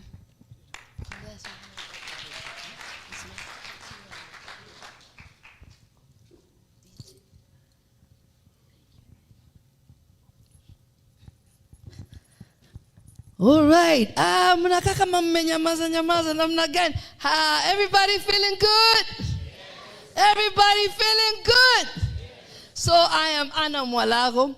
I am a performing artist, a singer, songwriter, storyteller, comedian. But today I feel like I'm not going to be those. I'm going to be your motivational speaker. Because where we are right now, we need some energy, right? We need some strength. We need some inspiration. I want to say that I don't even want to affiliate myself with any party because I remember last year when I don't even want to say I was the MC when we were running around here for the last election. And then, so I'm not going to say anything. You know how that went for those who are Azimio. So therefore, I am decided that I will just be here to inspire. And I want to start by saying, we all have been through a lot as immigrants with what's going on right now. You understand what I'm saying? And we look at ourselves differently. My friend, don't forget to video, right? And we look at ourselves differently when we think about all the things we have gone as immigrants. And we are scared of even talking about immigrants. But let me say this. We are the most hardworking people. We are the most caring people. Not only do we serve here, but we also serve back in our country. So I just wanted to start by saying that with all that we have come from, can you remember the first time you came to America? When you found out you were coming to America, some of us did not even want to tell our neighbors because they thought they are going to do what? They are going to jinx us. Other they are going to, our relatives did not even know. We were quiet. We didn't even want to share the story. I remember the day they told me I was coming, I was excited. I was nervous. All the things were coming together. And of course, I had been dreaming of coming to America. It was a dream of mine. Just so many of us, it is our dream. Because you remember, if you grew up watching all this American TV, which one did you first watch? Me, I used to watch Days of Our Lives. How many remember that one? Or Fresh Prince of Bel-Air. How many remember that one? Or Young and the Restless. And you are looking at Victor Newman and you are saying, I wish I go to America and find a man like that. Oh, you are looking at Fresh Prince of Bel-Air and you are like, man, these clothes, they are nice, they color. Or you are looking at what else was there, Family Matters, and you are saying, hey, Steve Urkel, he's funny. I mean, those are the things that maybe made you want to come to America because you are looking, you think things are shining there. Or you watching Jam City with Jimmy Gadu. How many remember that? All this R&B, and you are listening to Can We Talk for a Minute? And all of a sudden you have a crush on Tevin Campbell. You are like, when I come to America, this is the first person I want to see. Then when you land in America, you realize, hey, sir, for me, there was no one to pick me at the airport. It was just going to be me and my suitcase. Everybody was minding their own business. So you land here, and of course the roads are as big as you see, right? And of course, you know, the restaurants are as wonderful as you saw them. How many of you had never gone to an all-you-can-eat? And the day they took you to an all-you-can-eat, you were like, you mean I'm going to eat everything here? You are just excited, so happy, so overjoyed. But then the reality sets in. You start thinking about the stress that you're going through. That you have to pay people, you have to look for jobs, you have to forget the standards that you had back home in Kenya. You are coming to a new place where the jobs are limited. You are either a nurse or a babysitter. And then for me, I became a nanny. And that's just a good word. Let me just say it in the Swahili. Maid. Yeah, and I mean, and back in my country, back in Kenya, I had a house girl, We had a family house girl. Lakini sasa mimi nimekuwa maid, And I am working with people who I don't even know how to cook mac and cheese. It was a reality check. What is this I'm cooking, Mac and cheese, what is this? But you see, those are the challenges that we go through as immigrants that toughen us. And of course, you know, they tell you, don't come back. So you know you are here to win it. My imagination, I remember I thought when I come to America, I will go straight to Hollywood. Because back in Kenya, I was in Nations, newspapers. I was there. Best actress. Best actress. So I was like, here I will definitely make it. But the reality sets in. But let me tell you something they say. Challenges, it's not a bad thing. They toughen us. They make us stronger. Never say it is hard. Say it is challenging. Because challenging is a winding road which at one point it will be straight. But when you say it is hard, it's a dead end. You understand? So with that being said, we move on, and now you are meeting your friends who are telling you, Anna, you are just mark timing in America. Go back to Kenya. This actress, how are you going to make it here? But you know, if I listen to them, I will not be here today. If you listen to them, you will not be supporting people back home as you're supporting them. If you listen to them, you will not grow in your expertise and your gifts and the things that you want to share with the world. So I want to leave you with 3 things. Number 1, never forget to write down your dreams and your goals. Manifest, manifest, manifest. When I came to America, the first thing I did, I wrote a list of the things I want to become in 5 years, in 10 years, in 15 years, in 20 years. And I look back and I say, yes, I got that. Yes, I got that. I'm still working on that. If you don't manifest now, then you will not become what you want to be. Number 2, never forget that challenges make us stronger. Never forget that challenges are what will make you be successful. As we continue, don't say it is hard. Say it is challenges, because challenges can be overcome. And number 3, be your authentic self. Don't copy others. Don't want to, because others are, not doing their PhD, don't want to do a PhD if that is not going to fulfill your soul. If that's not going to help you become who you want to be in life. I told myself, I want to be an actress. I want to be a performing artist. I want to touch people with the gifts that God gave me. And that's what I did. I remember when that person told me, you are mark timing. I said, you know what? I'll make it, because I believe in myself. I believe in the God God-given talents that God has given me. So therefore, be your authentic self wherever you are. If you are good at cooking, please start cooking. Don't wait for tomorrow. If you are good at, serving people, as one lady said here, keep serving, keep giving. If you're good at teaching, no one should tell you that you should not teach. Continue teaching, continue serving. And last but not least, as immigrants, there is one thing that we always do. We give back. And I want to tell you, there is so much gratitude in giving back, in serving others. I was at a business meeting yesterday, and somebody said, you know what? We all talk about our governments. The government is not doing this. The government is not doing that. But I believe it was John F. Kennedy who said, ask not what your government can do for you, but what you can do for your people. And I say that to say this, not because I want to be one person who is going to say, as I said, today I'm not here for any party. But I say this to say this. If tukienda Kenya, you hear somebody is sick in the hospital, there are no beds, please buy a bed. You hear somebody is suffering, there are no antibiotics, please offer some.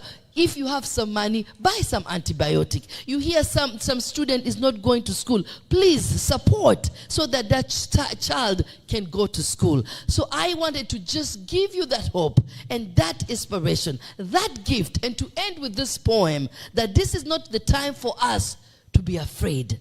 This is the time for us to be courageous. This is the time for us to share our gifts and talents. This is the time for us to believe in ourselves. So this poem is called The Diasporans. Hujambo, ekaro, elekeme, salana, salam, wagwan, how you day. These are the many languages that are woven together into a rich tapestry that make the diaspora. From east to west, north to south, we bring you our gifts, our talents, our expertise, and then some, making that delicious gumbo called America. From Chimimanda Ngozi Adiche, weaving our stories with style and grace. Lupita Nyong'o, putting us on the map with that Academy Award. Ilhan Omar, speaking on our behalf unapologetically. Ayan Lavazat, speaking on our behalf, saying the truth without fear. Dikembe Mutombo, blacking that shot and showing you how it's done. Magat Wade, showing us how market women become super women. Omar Jadawat, raising hell and putting on fires in the name of justice. And of course, our African American brothers and sisters, descendants of our ancestors who survived the Maafa and like ashes rose to tell the tale, rose to live the tale, rose to strive, thrive, and survive. Our tenacity, our challenges, our courage needs to be studied, taught, and celebrated. We make way where there seem to be no way. And so as we celebrate you and share our light and spark all around the world, we the diasporans not only bring you ugali and skuma wiki, jollof rice and egusi, goat meat and pepper soup, gold and diamond, rubber and copper, timber and oil, tea and coffee, lions and zebras, we bring ourselves, our intellect, our courage, our bodies, our souls, and we start shoulder to shoulder with our Western partners, unafraid, unapologetic, and courageous, knowing that we are the ones we've been waiting for. I say we, the diasporans, are the ones we've been waiting for. The spark that makes the Americas great, the diasporans. Thank you. Thank you, thank you. Thank you so much. Thank you, Anna. At this point, I'm going to welcome our distinguished community leaders to come and give us some brief remarks. And I will start with Dr. Catherine Matiang'i. Welcome to the stage. Dr. Catherine is a globally known health leader with over 25 years in digital health. And we know her as the founder of mHealth Kenya.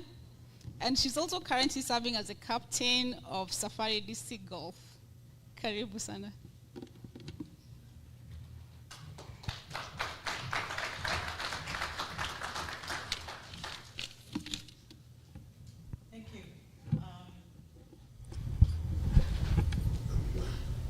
So I'm going to start with a short story. I will maybe first start by acknowledging our guests, Dr. Fred Matiang'i, Professor Marwange, Senator Maora, and the rest of the Secretariat, all protocols observed. Good evening. The gentleman I'm going to talk about is also Fred, so I would like to mention that it is not the same Dr. Fred. So Fred is a Kenyan who came here a few years ago and worked in a home, not as a nanny, but took care of a house that was owned by a Mzungu called Macmillan. He would report at 7 o'clock in the morning, and the goal was for him to clean house, take care of the house, and make sure that everything, food and all that, was done. The man, Mr. Macmillan, was a businessman. He was not married and needed someone to just watch the house. So what happened is our dear Fred would report very early in the morning, make breakfast for the boss, and then the boss would leave. So what happened is one day, about an hour after the gentleman had left for work, he came back and found Fred watching TV with feet up, very comfortable. And he asked him, Fred, what happened? Are you done? And you know how Kenyans are, we are very animated. He did. For those who know, it means you're done. An hour into his work, he was done. Kenyans are resilient. We are hardworking. What happened is this guy worked himself out of a job. He was fired. But what he did is he realized, oh, I can do this. He went, registered a company, and ended up cleaning many homes every day and making a whole lot of money. Fred's story is not different from any of us. Kenyans come here, we work hard, we work 2-3 jobs, and then we go to school. Some of us are raising families, we are going to school, and I am no different than all of you sitting here. We all experience the same. Only after 15 years of being here, working hard, and thinking I have enough experience to go and make an impact in our country, I left and went to do what I was very passionate about, which was public health and tech. I went, in the beginning, worked as a country director for CDC Foundation, and then eventually registered my own company. I'm saying this because a lot of us who come here as experienced technocrats, we end up going home and we want to make a difference. But sometimes it's not easy. I went, registered a company, mHealth Kenya, and during the time when I ran the company, I was able to bring enough money. As a principal investigator, we were able to bring a lot of grants. And by the time I was giving up, and I will explain, I was able to bring at least over $12 million in funding that went towards supporting HIV/AIDS and also a little bit of COVID. What happens is that sometimes as a woman, it's tough. I stand here in high heels to make an impact, because at one point I felt that I needed to be 6 inches taller to be able to face my colleagues, to be able to fight, to be able to survive, and I did. I survived 12 years. During the period when we were implementing COVID, and for those of you who have lived in Kenya or traveled during the COVID time, you may have downloaded a QR code. Did anyone here travel beyond COVID and had to download a QR code at some point? If you did, that system was called Jitenge. Jitenge started off as a surveillance contact tracing system that was developed with only 2 cases of COVID. It was my innovation. I developed Jitenge, and after being a surveillance and contact tracing system, it extended to surveilling truck drivers, and it also ended up in the airline, managing airline. Prior to that, thank you. Prior to that, I worked in the HIV space. Out of the 1.3 million people living with HIV that were being managed or receiving care and treatment, 900,000 of those were being managed using systems that we had developed, my company had developed. During COVID, when we started doing the work, the system, I was no longer just working with the Ministry of Health. I had to work with the Ministry of Transport, and I had to work with the Ministry of ICT. And questions started coming. Huyu anakula hii pesa na nani? Why are you eating alone? And it became difficult to the point where my life was not safe. People wanted to know where I lived, who I ate the money with. We do go home passionate to make improvements. We want a better country. We want to make impact. I did come back, but I want to go back home because that's where my heart is. And I know I do not speak alone. I know there are many who have gone and come back. In fact, when I heard you had come back, I said, if Matiang'i can come back, who am I? You know. So I'm here to say that a lot of us are passionate and we love our country. We want to see change. I was in Kenya the other day. When Sabasaba was happening, I had gone home to bury my mother-in-law. The challenges that we have, where we were burying my mother, the road was not passable.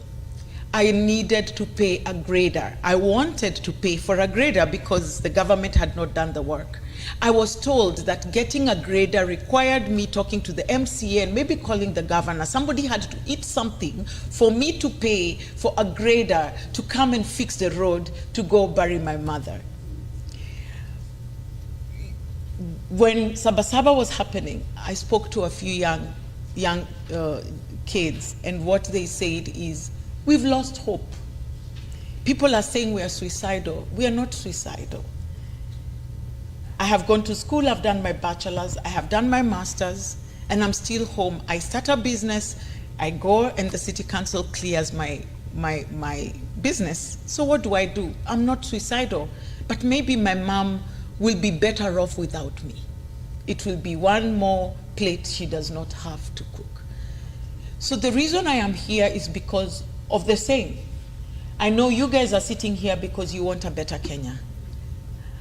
I went to Kenya because I wanted a better Kenya. I was at one point about to apply for a position at Kenyatta Hospital. They needed a CEO. I thought I was qualified. And somebody told me, do you have kids you're raising? Don't dare. It's not safe. We want a better Kenya. So anybody that's going to make our country better, we will be right there. I was in Kenya during your tenure, during the time that you were working. I know your work ethic. I know what you've done. I saw you. I was there during the Matiang'i A. I was there when you were improving lands. We are victims of land grabbing. My mother is a widow and she has lost land. And I know you played a big role in making sure that a lot of people got their title deeds. So if your mission, if you can make Kenya the same as you did when you did all those other ministries, and if we can come together, all of us, with every little thing that we have learned, all the skills we have learned, if we were all to be given an opportunity to go and make that kind of impact, I know we will have a better Kenya.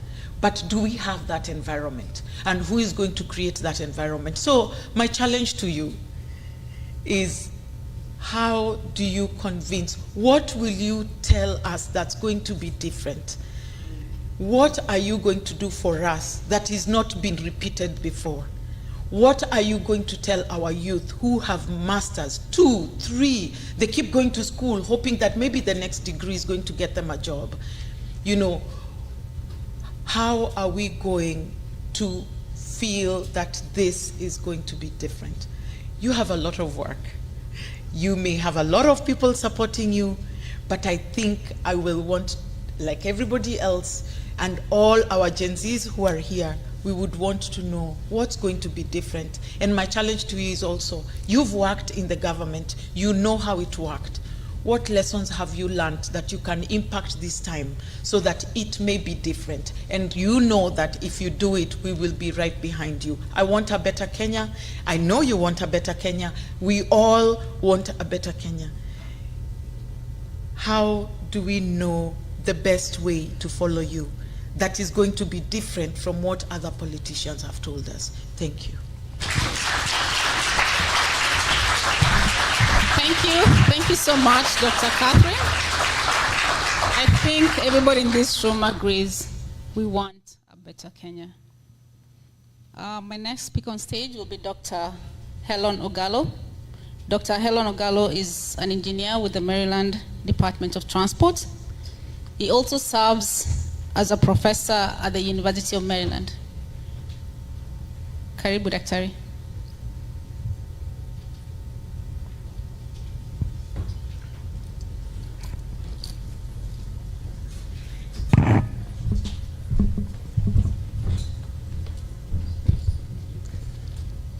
Thank you for coming here, and I welcome our guests, although some have left. Dr. Maronga, it's good to see you again after a long time. I'm here to speak about what I do, what I've done for some time now, about 20 years. I work for the state, and my area of emphasis is traffic control design. I don't know how many people know here that if you just go and pave a road and you don't put those signs, you don't put those pavement on the road, it's not a road. Because a road that cannot control how traffic use it is not really a road, and that is the emphasis of what I do. My concern, which has been troubling me a lot, first of all, is equity and inclusion in the provision of roads in Kenya. You look at some areas, you find that they are really well equipped in terms of the network of roads. But you go to other places, you have to walk long distances to get to a place where there's a road that you can use. So at one time, I'm also a member of engineers, professional engineers in Kenya. So I presented a paper at one of the conferences, and I mentioned this concerning the roads. And one of the things that I did was to look at, let's say, the population density and compare with the percentage of mileage of roads that were in those areas. And when you look at that, you find that there's a lot of inequity in that. For example, I want to just give one example here that might be useful for us. If you compare, for example, Kirinyaga County and Murang'a County, the population density is 413, that is for Kirinyaga, and 419, that is for Murang'a. But the percentage of the road network in Kirinyaga is 1.4. That is taking the network of the roads in Kirinyaga compared to the total network or the total mileage that is there. It's only 1.4%. But Murang'a has 2.4. So you can see there is a difference there. Yet their population density is about the same. I compared also Kiambu and Kisii. The population density in Kisii is in Kiambu is 952, and that one in Kisii is 958. But the network in Kisii is 1.4%, while the network in Kiambu is 3.4. Basically, what I'm trying to say here is that we know what road does. If somebody is sick and you want to take this person to the hospital and the network is not good, there's a very likelihood that this person might end up dying just because he could not be taken to the hospital in time. So for us to be in a position where we can distribute what the government is providing, then it means that there should be some equity in the way these amenities are provided. And my hope, Daktari, is that when you reach that space, which I know you are going to be there, then this will be taken into account. Because a person who is sick in Kisii is not better than a person who is sick in Lokichogwe or somewhere there. So we want to be able to provide, as a government, to provide for everybody who is there to make sure that they can be given equal provisions. The other area of my concern is traffic fatalities.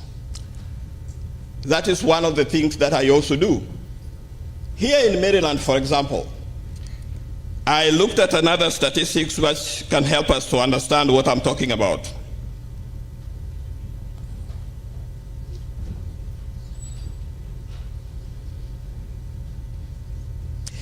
We find that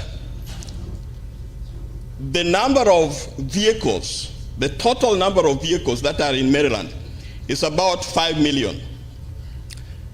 That one is, I'm looking at the statistic called 2022. Also, the number of vehicles in Kenya about that time is about 4.5 million. Yet the number of fatalities in Kenya is about 4,000 compared to 500, about 500 and something in Maryland. You remember that people who are involved in fatalities are majority progressive, rich, people who have some money. And in the end, we are losing a lot of people like that who could be enhancing the development through those. My thought is that this should be a focus for the government, that funds be made available, and not only funds, but programs be put in place that can allow these fatalities to be reduced. Even if they can be reduced by a half, that would be something that would be helpful. So it is my hope that when you get there, these are issues that will be looked into. Thank you. Thank you. Asante sana. Next on stage, I'm going to welcome Joseph Nyakundi Mecha. It's my honor to introduce him. We all know him as a community leader here. He's very well respected. He's the CEO of Mecha Financial Group and a seasoned financial expert with nearly 20 years of experience, recognized as a member of the $1 Million Round Table and a certified financial fiduciary. Please join me in welcoming Mr. Joseph Mecha. Karibu sana.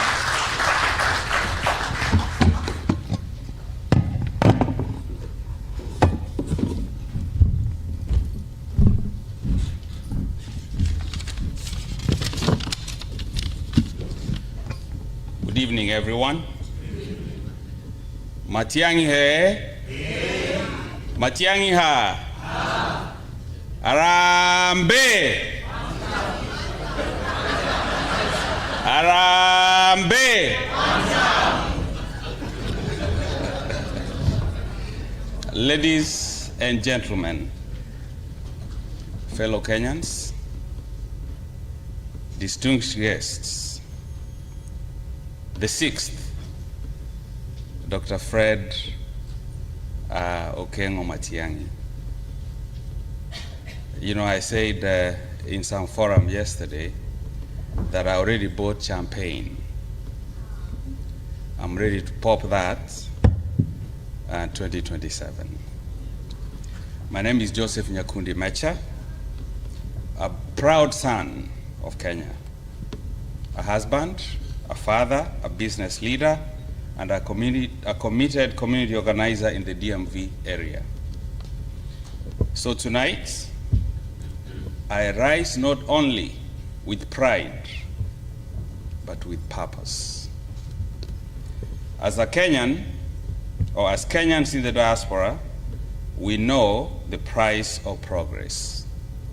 Personally, I came to this country, I immigrated to this country in the year 2000. you know, you remember those, except the Gen Zs, it was during the KANU era. You know what that meant. Our country, Kenya, is sliding to those dark times. We have built in this country, we have struggled, we have persevered. And like many back home, we yearn for leadership that reflects the values we hold dear. Integrity, discipline, vision, and results. Dr. Fred, I've watched him. Personally, I went to school in Kenya. I went to Moi University. I was a teacher at Kisumu Boys High School. From there, I became an education officer in Vihiga district before relocating here. Dr. Matiang'i became Minister for Education. As an education officer, it was difficult to even transfer teachers. When he started the delocalization policy, most of the teachers, everybody thought it will not work. But guess what?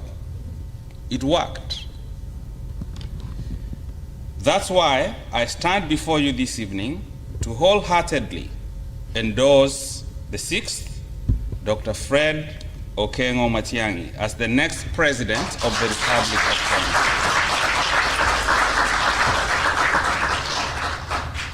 Dr. Matiang'i is not a stranger to results. He's a man of action. The Ministry of Education, you go to Kenya these days, school buses are painted yellow. Yes. The only minister I remember who took action and people respected those actions is John Mishuki, right? Remember John Mishuki? Yes. He brought order to the Ministry of Education. He delivered digital transformation in ICT. These days we have in Kenya content creators everywhere, right? Because of him. He restored confidence in our internal security systems. I remember when he was Minister for Interior, we couldn't hear of terrorist attacks in Kenya. He fought corruption, not with words, but with systems, with laws, and with fearless execution. He's a leader who believes in service, not self-interest. A public servant who shows up early, works late, and delivers every time. I was watching some of the clips. Dr. Matiang'i would show up. I think I saw somewhere, he showed up somewhere in Kurueni at 5 in the morning. People were fighting. Some people were fighting over land. They couldn't get even title deeds. But he was able to fix that problem. As a community leader in the diaspora, I can say without hesitation, Kenya needs him now more than ever. We are tired of recycled politics. We are tired of empty promises. We are tired of impunity. You can see what is happening in Kenya. Young people. Recently, somebody says, shoot them in the leg. As if Kenya does not have a constitution. We are a constitutional democracy. We are tired of empty promises. We are tired of impunity. We are ready for a Kenya that works, for the mama mboga, the graduate hustling for opportunity, the farmer seeking fair markets, and the diaspora longing to invest with confidence. Dr. Matiang'i is not a perfect man, but he is proven. He doesn't seek power for power's sake. He seeks to restore dignity to leadership and hope to our people. So tonight, I ask you to do more than listen. I ask you to engage. I ask you to stand with courage. I ask you to believe again. Let's believe in our motherland. Let's believe in Kenya. Let us organize. Let us mobilize and make sure we go home, campaign. Let us activate our networks. Let us support this campaign. In the diaspora, we need to speak with one voice. Let's bring home leadership that delivers. Dr. Matiang'i is ready. So we are. Thank you, and God bless Kenya.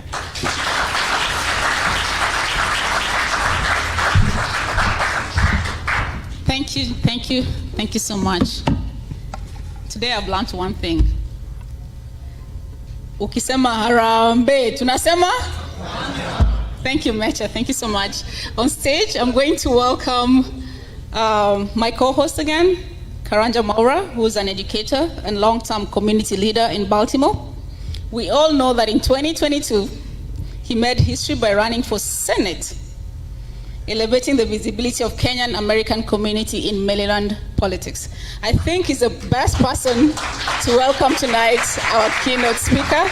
Karibu sana Bwana Maura.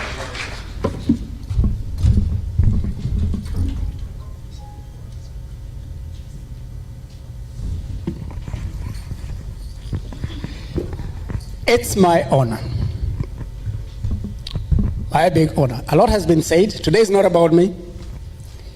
Today is about the future of Kenya. We are at crossroads right now. And with no further ado, I'm going to take this moment to ask you to give a hard applause as I invite Dr. Fred Matiang'i.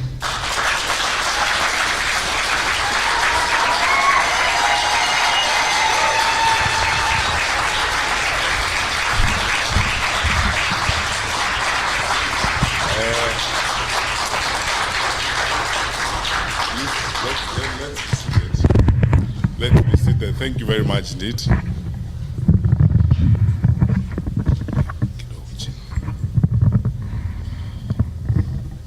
Good evening. I elected to speak from here, and I told the organizers to indulge me because proximity is very important. I want to be close to you as I engage with you. First of all, allow me to take this opportunity to thank the Lord for all of you wonderful people, especially the leaders of this DMV area. We had a meeting last night and had some dinner. I had an opportunity to listen to quite a number of you, and because we have been interacting, many of you have become very close friends, and we are always engaging. I will explain shortly what I intend to do in the next 1 year, 1.5 years. I am going to be on a listening mission, just such as I am today, meeting Kenyans in groups of 100 to 150 maximum, to have conversations with people about our country and about the thoughts I have and what I think would happen in our country. I'm not doing so because I do not know, or I do not have ideas of my own on what I think would happen. But I'm doing so because, quite frankly, I think a time has come for us to also change even the paradigms of how we manage leadership and how we engage public service, as it were. So I thank you very sincerely for this listening caucus this evening. That's how I'm looking at it. I have come here to listen. We need to change the top-bottom approach to public affairs, where leaders talk all the time, we give lectures all the time, as if we are the ones who know and others don't know, when in actual fact the people we are supposed to serve are yourselves, and you have ideas and you know what you want to happen to your country. But for the short time I'm going to be here, I'm very, very grateful to you wonderful people for the time you have taken to be here. I'm happy that I've met some of you I've not seen for a long time. I think the 2 years I've spent at the bank, I didn't have an opportunity to move around, obviously because of the constraints of work. But now, since I started having these listening activities in the US and having meetings, I met a group of about 150 people in Atlanta, just like yourselves. The other day in Texas, and now today I'm meeting with you, mainly leaders from this general area. So there are many things I could say. But Kathy, you speak for me in more. And Dr. Gola, the same thing. You speak for me too. And I will try as much as I can, if possible, to respond to some of the issues that you have raised and some of the points you have.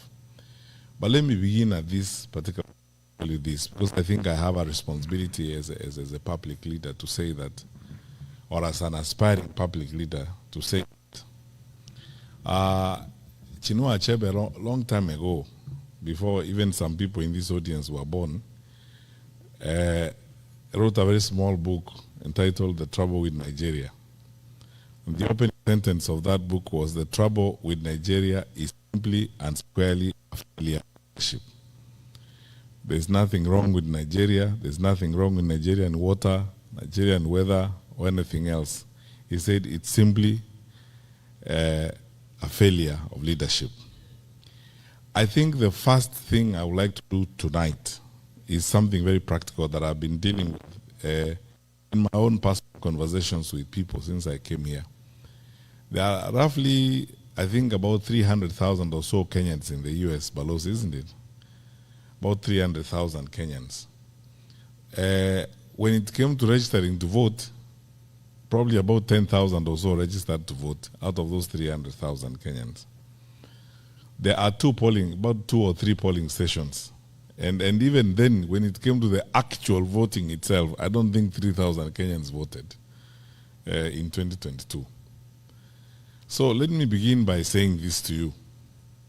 And even we, as the leaders or aspiring leaders, we can't love your money and the remittances that you're making, but we don't love your contribution. My first challenge to you, wonderful people, is that you need to participate in electing the leaders of Kenya, so that then you can hold people to account. So because I'm a presidential candidate, I took it upon myself to begin conversations with people on how we can make this happen. And this morning I was talking to the people at the mission, and Mr. Mwaura, we agreed that you are going to form a small team that brings together leaders and representatives from other cities in the US, so that we can complete a proposal on how we can increase the polling stations in the US from the current 3 to 10 or 15, and then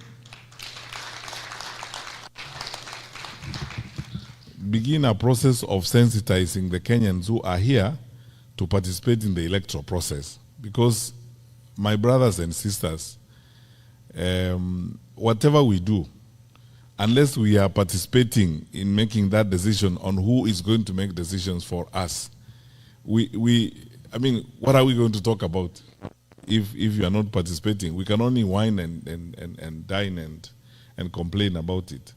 And I might tell people in Nairobi, for instance, that if the middle class in Kenya actually wanted to change the country, they can change the country. Going to Karen Club and having drinks at Karen Club is good, but it will not get us to where we want to go. Participating in the process will get us there. We can stay on X, it's a good forum, we can engage, yes, but voting, actually voting and going to vote makes a difference, because that way then you'll be able to take decisions that affect the way in which your country is managed. So my challenge to you, leaders, is that please follow up on this discussion we had with people at the mission to complete a proposal that will be looked at by the IEBC on front.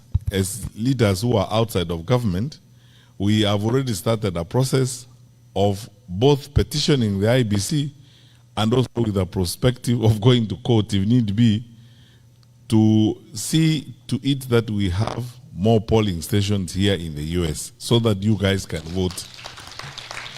Because it's not, if there was a polling station here tonight in Baltimore, there are more people here who would vote than all those who voted in 2022 from the US in the first place.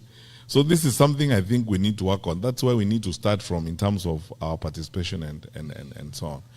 So let me go to my brief remarks tonight, and then I am looking forward more to interacting with you and answering questions and giving you my perspectives. And Kathy, I'm going to answer your questions, the ones you asked me about my experience in public service and what I think I'll do differently, as it were. Now, there's nothing wrong with our country. That's where I'll begin. I am one of those people who had the privilege of serving my country in the position of a cabinet minister for 10 years, 2 terms with President Uhuru Kenyatta. That was one of the best times in my life. With all the challenges and the crises, in the Ministry of Interior, for example, 2/3 of the time you operate on adrenaline. Because you sleep with phones on either side of your bed.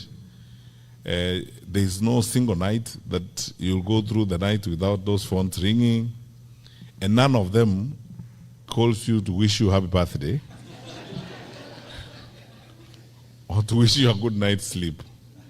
It's a crisis after crisis after crisis. A dam has burst out in Solai, in Nakuru, and it has swept down families. Nobody knows, even at that time when the regional commission doesn't know how many families have been swept down. And that is 11 o'clock at night. From then on, there's no night for you because you have got to gather the country together and make, decisions. Some crazy fellows have probably crossed the border, and we have been tracing them and we have lost them. And chances are that they are likely to be terrorists, and nobody can trace them. We have lost them a bit somewhere between one point of the border and another. You cannot go to sleep because you don't know where they are headed. Because if they get there before you get them, you know what's going to happen. So have the time. That is the kind of life that you lead. But I want to say this, and this is my testimony. I say this very sincerely from the bottom of my heart. I thank the Lord for every minute, every hour I served. And as I said, it's the best time in my life. We were not, we were not the most, perfect or ideal group of people. But by God's grace, we were able to do much. And then I got to know the country in ways I never knew it before I went to public service. And enjoy and love my people more than I loved them before I came in, because I came to go into people's lives. You meet ordinary people and their experiences on a day-to-day basis. Some of them are heart-wrenching, others are, inspiring, but it's all in a day's work, and it's a very exciting opportunity to serve. And for those of you who were with us last night, I spent a lot of time telling you about some of those experiences and how great they are and so on. So, since independence, nearly 63 years now, we've had self-rule, we've had 3 administrations, actually 4. This is the 5th administration. And in addition to, peaceful transfer of power, we have been relatively stable, except for when we have had challenges such as we did in 2007, and when we have had security challenges of one kind or the other. We are the anchor state in East Africa, and on the Horn of Africa, that's how we are perceived. We are the most influential and probably consequential environment within the Horn of Africa. Believe me when I say this to you, because of my exposure and travel, we are some of the hardest working people on the continent. And, we have one of the most educated populations. The reason why people choose us for investment and so on is the leverage we have is the human resource capacity that we have in our country.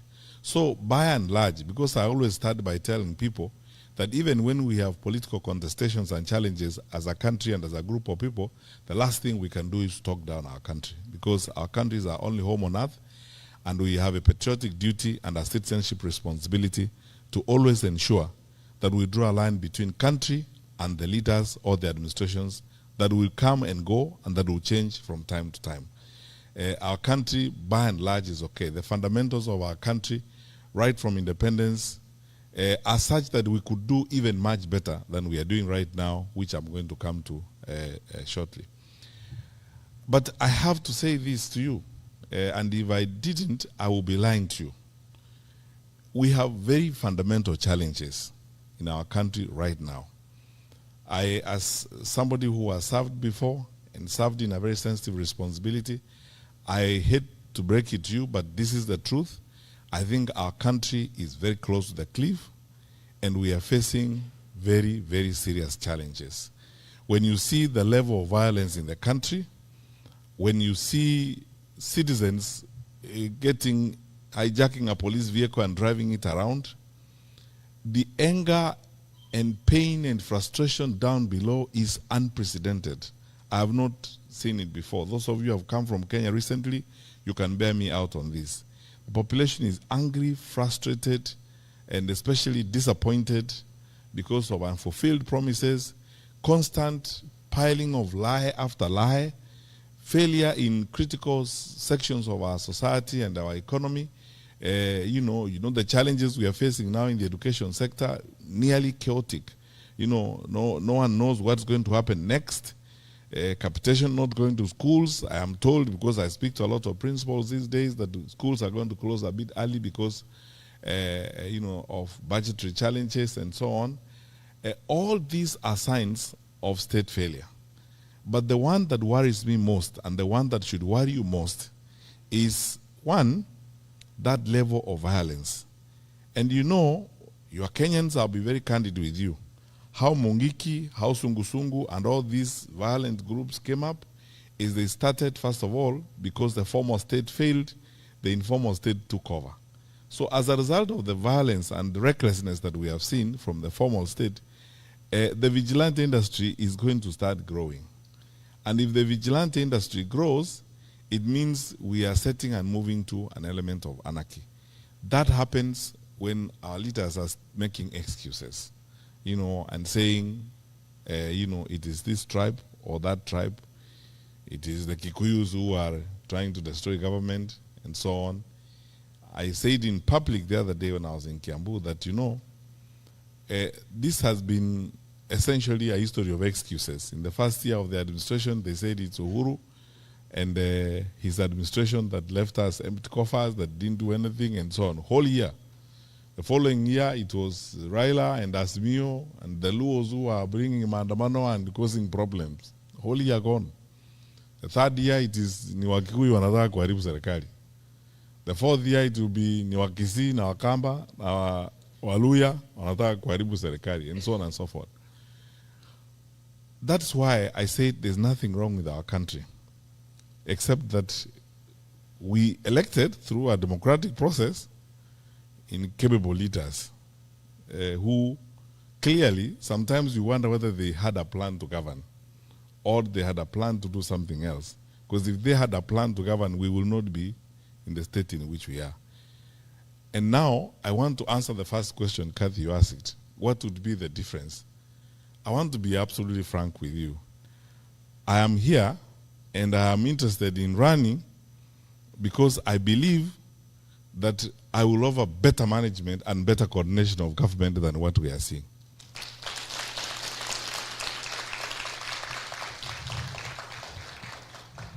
And why?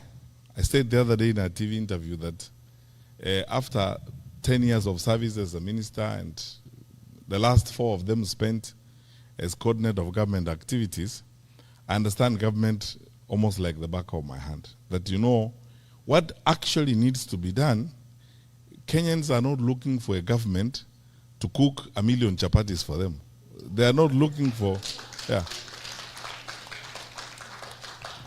Kenyans are not looking for a government to make the bed for them or raise the children for them. Or, the Kenyans are looking for a government that will do one thing. Just wake up in the morning, go put your ass on the chair and work. That's all. Do your work. And don't make excuses. When you're supposed to do the work, don't make excuses and say it's so and so, it's so and so. My commitment, and I've been telling fellow Kenyans that since I put my name on the ticket and I put my hand on this, I'm saying this, hold me to account. I will not make excuses. I will not shirk. I will not hide. I will not fudge. I will not bend from responsibility. I will face responsibility head on and do the right thing. And there's no problem, because you see in Kenya, you have a fantastic institution called the public service. The public service in Kenya has been the basis on which, as a country, we have stood. People going to the public service, they do a fantastic job. Many of them are very professional and very committed people who need, and that's my second point, Kathy, who need trust, leadership that they can trust. Because the trust deficit in the administration is uncoverable. The distance between what they say and the truth is uncoverable. That people need trustworthy leaders, people they can trust. That if they tell you this is going to happen, it is going to happen. That's why I don't want to spend so much time criticizing others.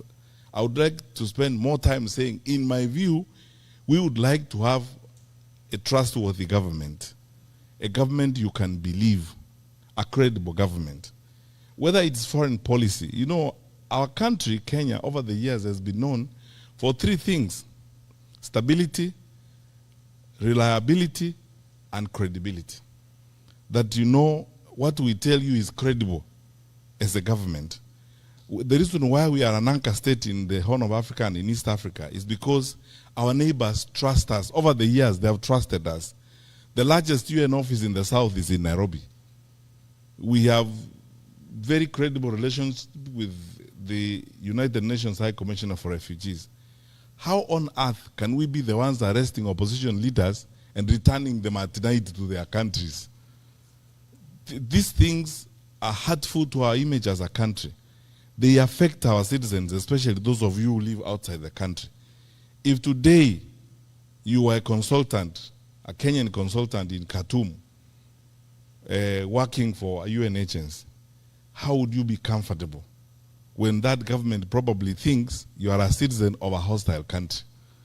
And it is unnecessary, the things we need to do.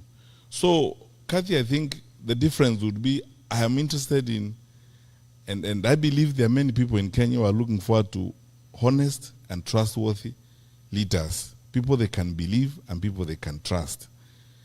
All of you wonderful people grew up in an environment where you know viongozi wa kitaifa, wakubwa wa serikali, wakizungumza mahali pale waseme, kuanzia mwaka ujao, mpango wa elimu utakuwa namna hii.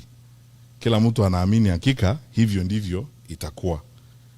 Lakini tuseme ukweli, leo watu wakisimama pale, ahadi tumepata ahadi kama maelfu sijui 15. Na hakuna hata moja, nothing. In 2022, just before the elections, I was invited to a meeting by Archbishop Ole Sabit and the Anglican bishops. And I spoke to them, this video clip that has been doing rounds all over. The bishops asked me questions about, you know, the budget, saying 5 billion, 2 billion to see border, I don't know which billion is to who. They asked me, I said, these are lies. You're just being lied to. I said that 3 years ago. And Kenyans, it has come to pass. And I said, the Chief Justice invited us to a meeting in Naivasha of the National Council for Administration of Justice. Everybody was in the room, including judges of the Supreme Court and the DPP, the entire justice sector was there. Then I was asked, including the late Jebukati who attended the meeting, I was asked this question about money and campaign finance. And I said, you know, this wash business we are seeing here, some of these people doing well on the campaign trail are people who are on the Interpol list for wash and money laundering.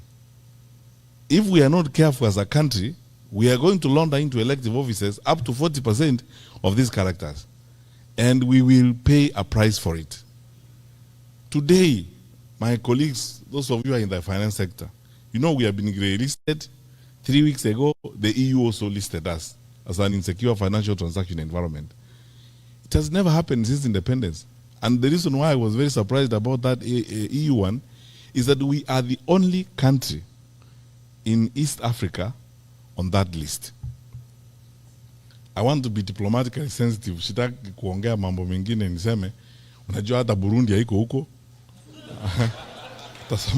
Ta Somalia haiko huko. Sisi tu ndio tuko huko kwa East Africa. Sisi ndio tumeandikwa hapo. Tunafanya ujeuri wa fedha pia tunafanya. So these are the issues.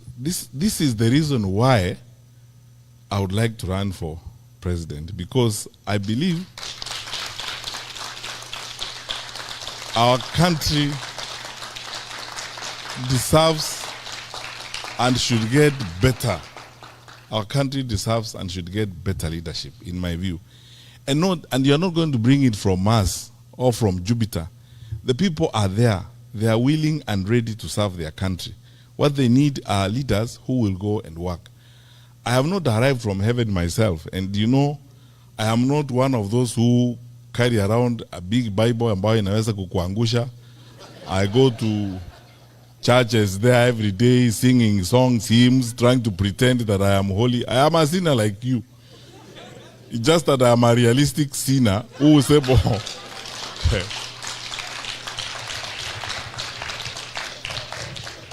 who would like to do his work and get his work done. That is it. Who will not make excuses when I'm supposed to deliver services, and who is willing to level with the people of Kenya and tell them the truth, as it were. We know when Gen Z happened, the demonstrations against Finance Bill 2024 in June 2024. First of all, I asked very many people, and you know, the privilege I have is that you cannot hoodwink me. I think, as someone said in this room, the late John Mijuki and myself are probably the most consequential ministers of security in independent Kenya. I was there for 5 years. I know our capacity and I know what we will do. How was our parliament overrun in broad daylight, and parliament is 2 kilometers from State House? So, and then MPs were scampering for life. What is shocking to me to this day, honestly speaking, and you Kenyans, I mean, this is something you should ask yourself questions and answer. No one has asked the question, what actually happened and why? Because in ordinary circumstances, we should have had an all-parties parliamentary inquiry, where all parties come together, have a parliamentary inquiry. In fact, if I was president that time, I would have worked with the leader of majority and worked with the speaker to have an all-parties parliamentary inquiry. Why? It would have given me an opportunity as president to listen to the Gen Z and to have an opportunity for them to ventilate so that I understand what is actually going on, have the parents come there, and it would have given us an opportunity as a country to do deep dive and soul searching on what we had not done that caused Gen Z to get to that point. So,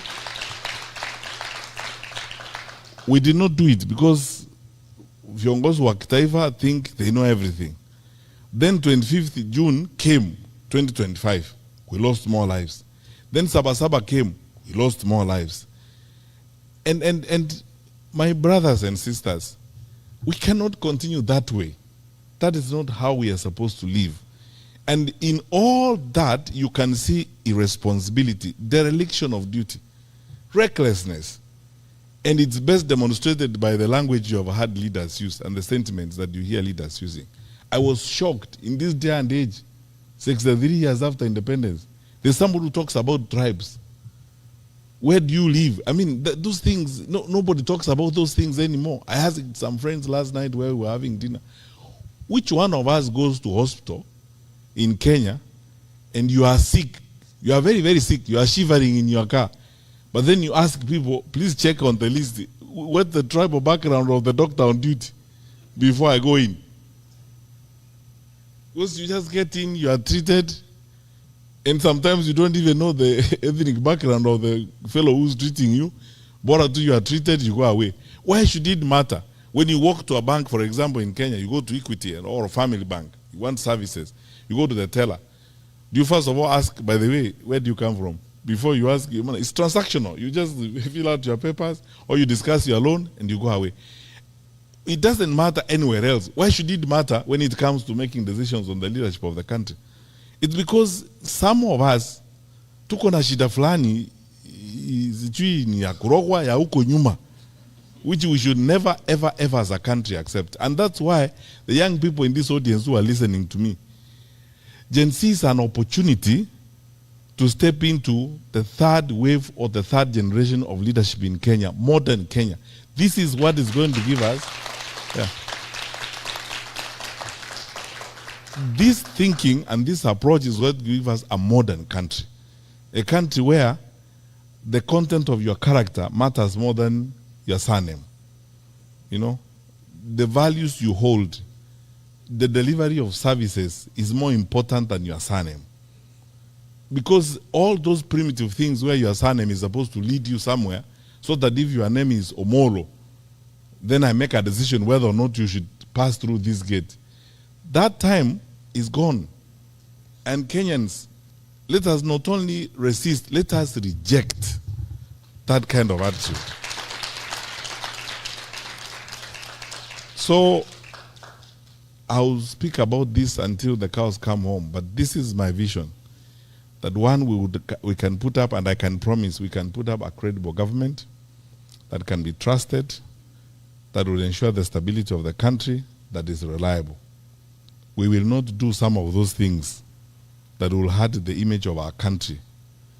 When I have another time, I will tell you about some of these challenges that we had, even when I was Minister for Security, when some of our neighbors were trying those kinds of things, and we told them, we will not solve your problems. Your problems will be solved there.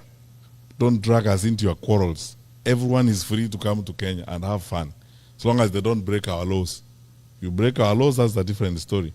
But if you're just coming to do business in Nairobi, have a girlfriend in Nairobi, do whatever, you are free. Do business here, put up a whatever, that's fine. That's what our country is supposed to be. Because we want to be honorable and respectable members of the international community. And we are signatories to all those conventions, including the protection of human rights and stuff like that. That's what I hope we would do as a government. We would sit down and reorganize the education sector that is chaotic. Imagine, how can you not be frustrated if you are a young university student? You don't know when you're going to have help to start with.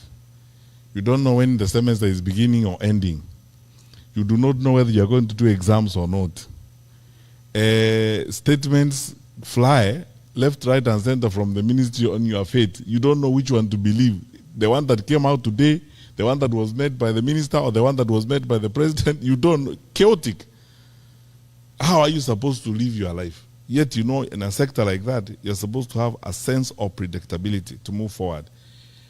I will advance these arguments, especially when we come to the campaign proper. We waived examination fees when we were in government, because I can tell you as a Minister for Education, when we looked at the budget lines and the allocations to the Examination Council and what we have in the budget in the ministry, there was no point really of levying examination fees, especially when you know it is actually going to be a wastage issue, it's going to be an inclusion issue, it's going to be a completion issue.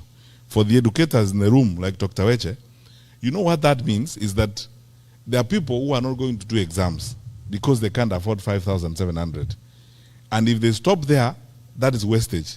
All the resources we are putting to educate them is wasted. And these people's lives is messed up. It means it is going to exclude some people. That's why it's an inclusion issue. Only those who are well-to-do will be able to do that.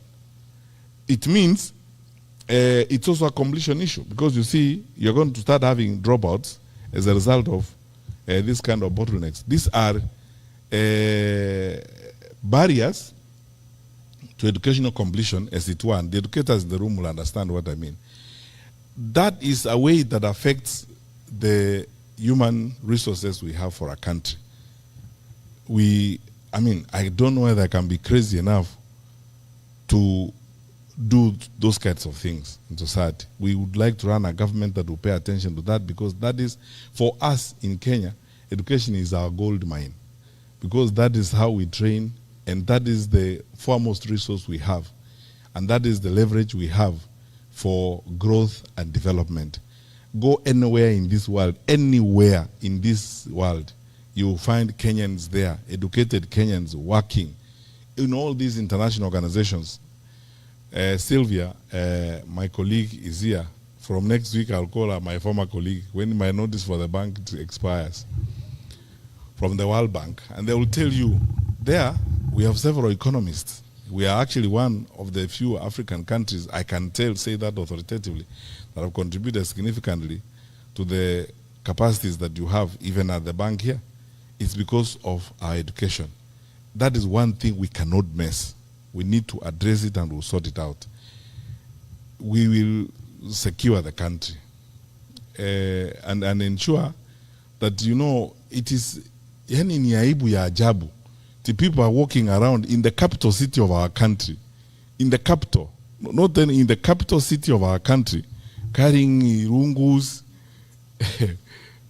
and the sticks and kicking doors, businesses and so on. There are banana republics that are better than that. We cannot allow that. My brothers and sisters, let us all come together and ensure this does not happen as we go forward, so that we strengthen ourselves and strengthen our country. But you know, finally, and this is the last segment of my remarks tonight, I have not lost hope, and I will not lose hope in my country. And I want to ask you, wonderful people, because when there are challenging times like this, it's very easy to be tempted to lose hope, to give up on your country. And for you especially who are here in the United States of America, like Kathy said, you go there, kukidoka, unarudi. Then you say, acha nikae tu. Then you are not going back, you are here, and everything seems to work one way or the other here. You drive to the seaside and have a nice weekend, get your friends on Thanksgiving Day and have a barbecue and stuff like that. That's fine. But look, even this one was built and it got here because people made sacrifices. So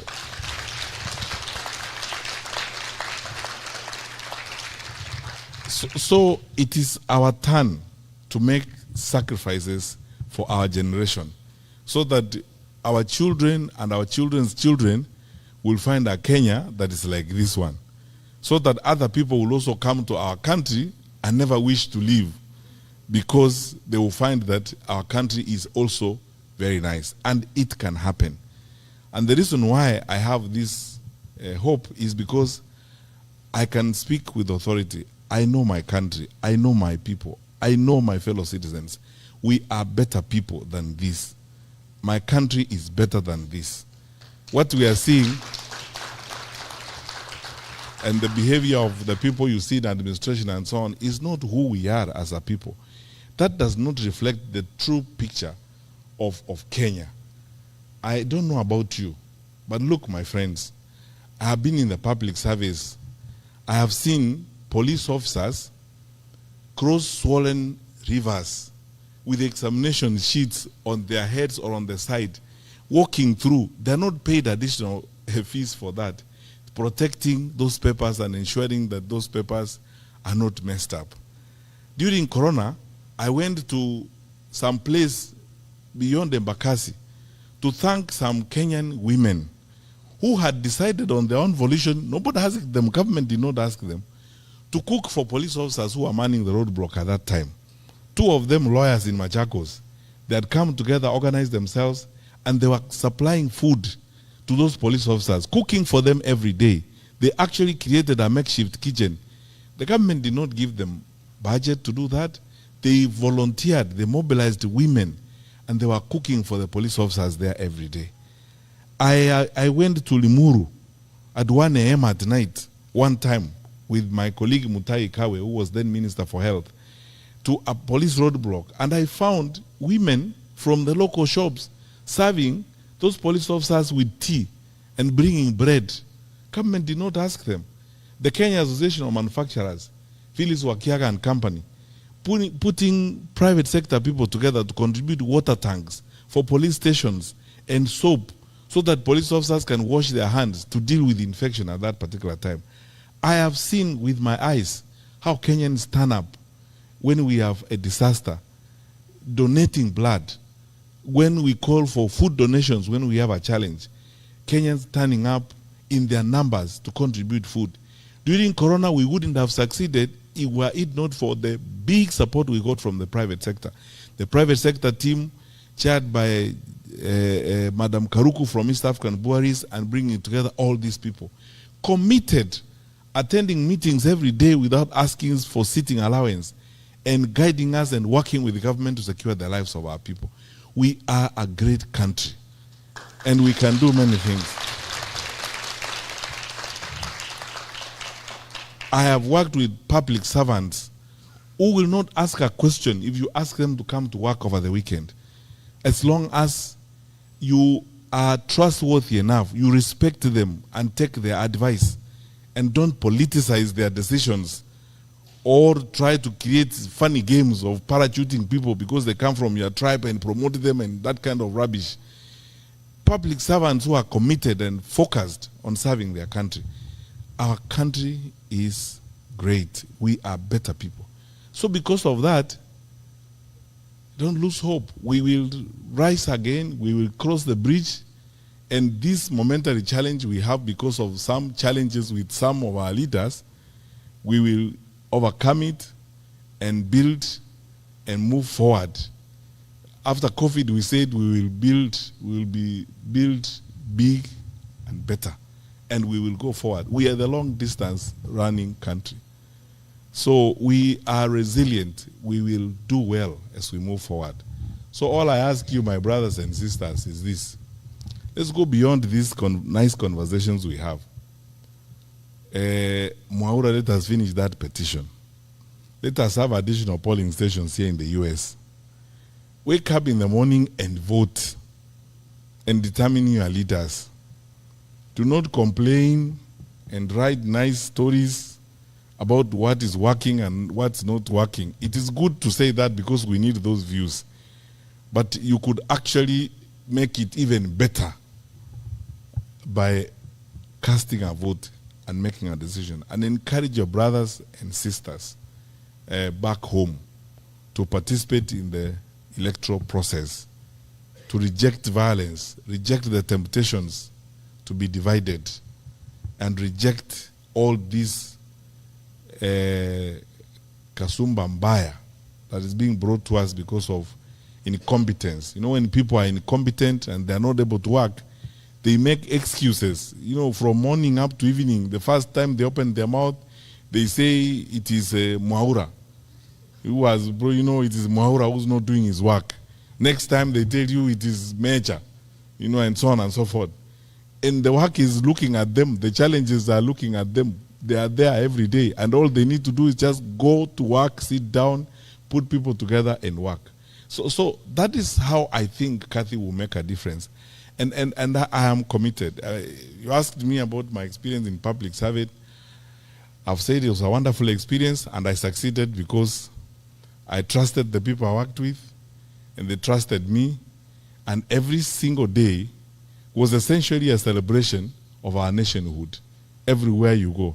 Whether you meet rural folk or people, you know, sometimes I was telling some friends last night that one thing that I am going to have to learn to live with in this thing I'm now doing, that, you know, I never thought I would actually first of all go into politics and start campaigning and looking for votes. Now I'm here. Sometimes it's an emotional experience, to be honest with you. You know, like when I went to Kiambu, you know, Kenyans are really wonderful people. You meet these women, these ordinary women, some of them are actually walking bare feet. And if you even sit down with them, they actually know what the country needs, and they talk to you very responsibly and very nicely. Those people are not wheeler dealers, they are not cartels, they are not wash guys. They just want a peaceful and stable country. End of story. So, you know, tuaje mambo mingi na story mingi. You know, let's get some work done. Now I keep telling our leaders, you know, every time they are sometimes even criticizing us and saying, oh, it's the opposition that is sponsoring violence. And I tell them there is nobody in this world called opposition. People have names.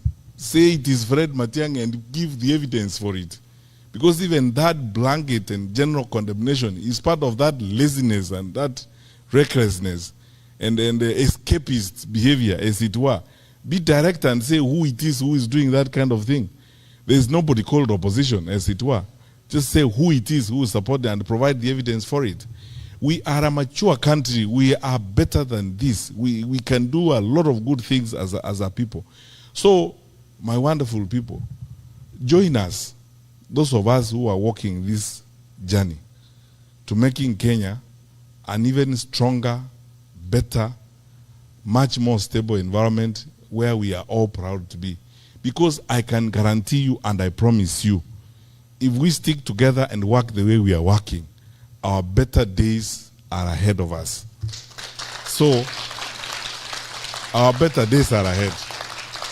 So let's work together. I'm asking each one of you, when you have registered to vote for me.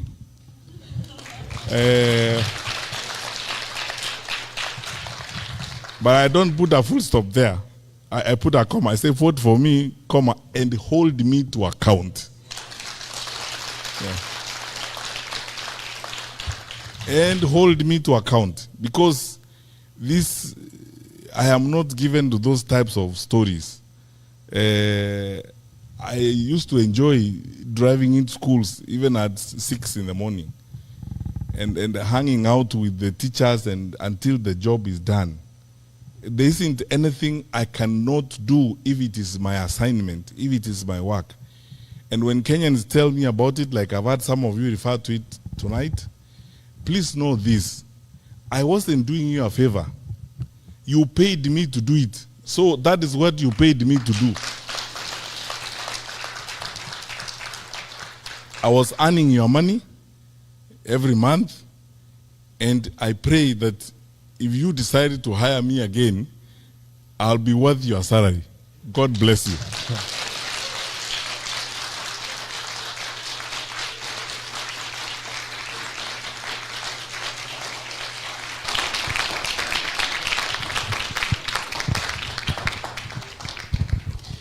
Thank you, sir. We can get seated.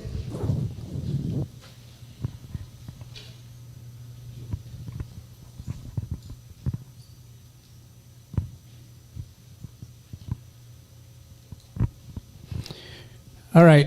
Thank you, sir. Thank you very much.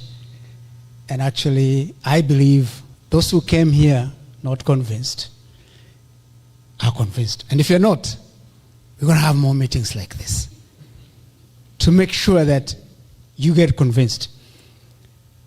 Dr. Matiang'i has a history that if you Google it, don't listen to Baba Moore or Senator Moore. That's not enough. I'm biased in many ways. Just go check a little bit. Do a little homework. You know, look at the resumes of the people you're dealing with, a number of options. We're going to go to the question session. But there's one thing I want to say before we move on. If you really believe, and I know you do, that this is a journey we have started to State House, you're going to act like you're a person who is already in State House. What do I mean by that? For one, we cannot be carrying those tribalism he mentioned right here. Today, in your own area. Because let people be attracted to us, to this campaign, by the way we behave, the way we act. They're going to say, these people are actually different. Their politics is different. And therefore, they will be able to gravitate to us.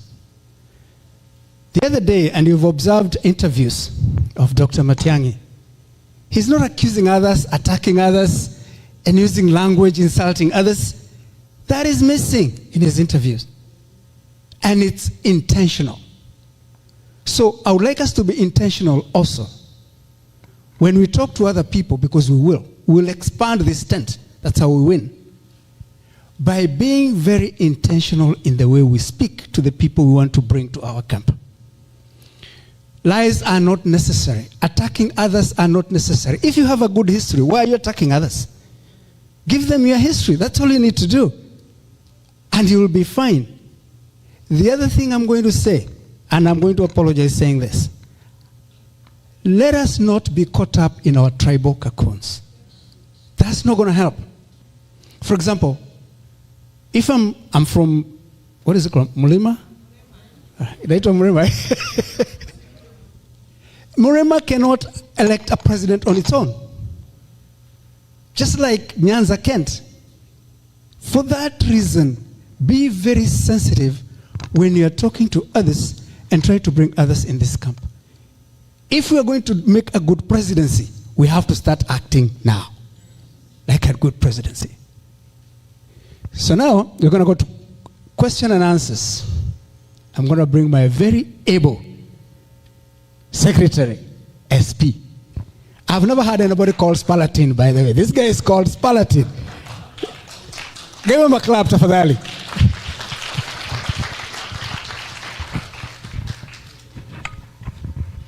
Good evening once again.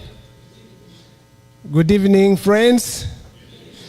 Let me hear you say, restore Kenya. When I say Matiang'i, Matiang'i, restore Kenya. Restore Kenya. Matiang'i. Now, I have a very difficult task at this moment because I recognize that we are running short of time, and I have to apologize that we are not going to be able to have a roaming mic. At a time, I think 2 months ago, we did request you to submit your questions online, and from that, we collected about 70 questions. I have collated all those questions into the bundles that I have in my hands. The good thing is, from Dr. Matiang'i's speech tonight, he has answered quite a few of those questions. Now, the task that is before me here is whether to go ahead and ask the questions and for him to choose to answer them or skip them. But let me say that I'm going to ask a few questions on current affairs and governance issues because you've touched on quite a few of those questions, and we'll see how far we can go with this. We've all witnessed the violence that has been meted on young Kenyans, noted Gen Zs in Kenya, and infringing on their right to picket since June 25th, as the youngsters here spoke about earlier. The latest cases of Albert Ojwang and Boniface Kariuki are still alive in our minds. Now, as a former CS Interior, what is your take on the high incidence of police brutality and extrajudicial killings? I will bundle that with another question addressing the Gen Zs. What is your take on how the Gen Zs are going about presenting their views on this matter? You can address that, and then we can move on to governance issues.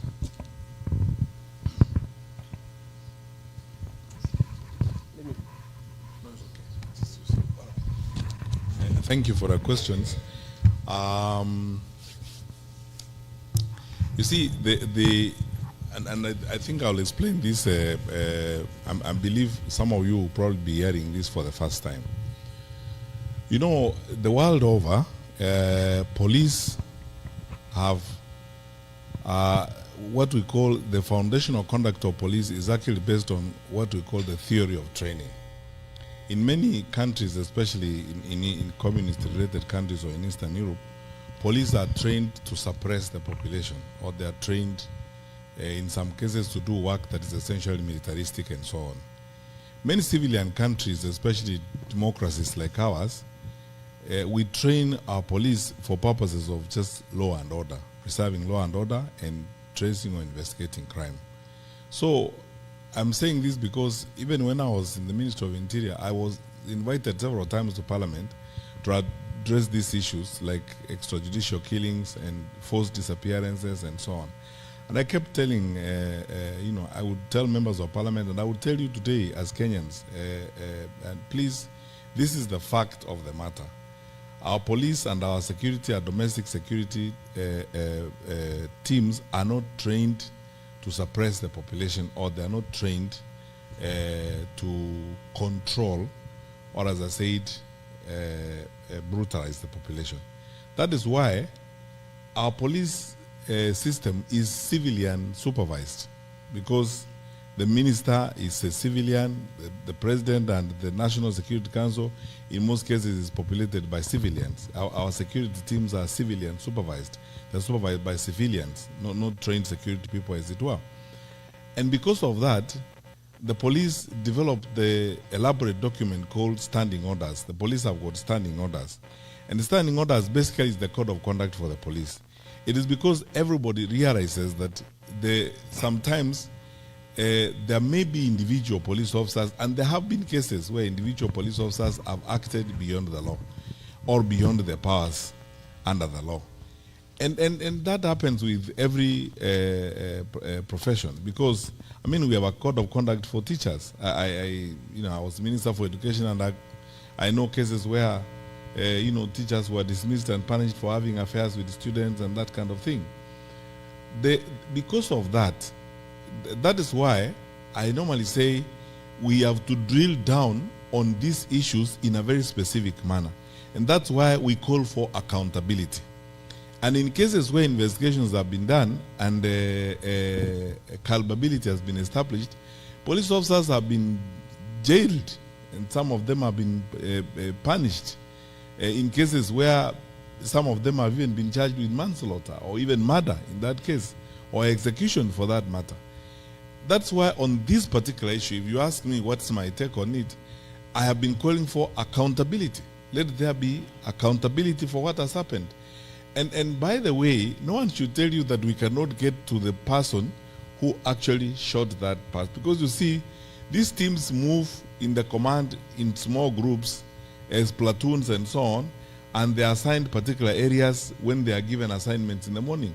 So we can actually, there are many other things. I don't want to look like I'm betraying my former colleagues, senior security officials, but there are ways in which it can be established. You can drill down to the actual officers who are involved in those particular acts, and they are brought to book. They are punished. And if we don't do that, then we will have a rogue, security system. The reason why we always insist on accountability is because that is how civilian supervision is going to restore and ensure dignity in the policing of the country, as it were. Let me give you an example. A number of times when I was minister, I had these experiences, and let me give you practical examples.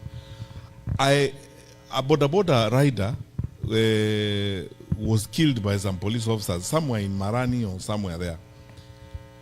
And then I was invited to, because the matter became, problematic, so we were invited to investigate the issue. I went there with the Inspector General of Police. There is a unit we used to call the Internal Affairs Unit. And we drilled down to a point of actually getting the people who were actually involved in that particular incident. So it's possible, it's very possible to drill down to the respective incidents and ensure this is done. What is my take on how Gen Z are expressing themselves? I don't know of what kind of country we want to have where people don't express themselves. I've given this example before, and please, if you don't mind, you can indulge me, I give this example. When I went to education, I used to insist in schools, when I'm going to schools, especially for Parents' Day meetings, that let us now listen to even the students. Because, the general tradition of conducting affairs, in schools is you have a Parents' Day meeting, and everybody tunakula pilau, people stand up and go, and the students don't say a thing. Yet actually we have gone there for students. Educators in the room, like Dr. Weja know, that listening to the voice of that is where inclusion begins and ends. So I went to one school and I told the principal, I want to listen to the students, give them a mic. Let them also ask questions. And this girl asked a question, almost drove me to tears when she looked me in the face and said, and this is a girl who was 3 or Form 4, told me, you know, Minister, we work so hard in some of our schools. There are schools where people steal exams wantonly. And we know the basis upon which people are admitted to the Faculty of Law or to medicine and so on is on the basis of the grades they have. Now, those of us who are not able to steal exams are disadvantaged. What are you going to do to ensure that this does not happen?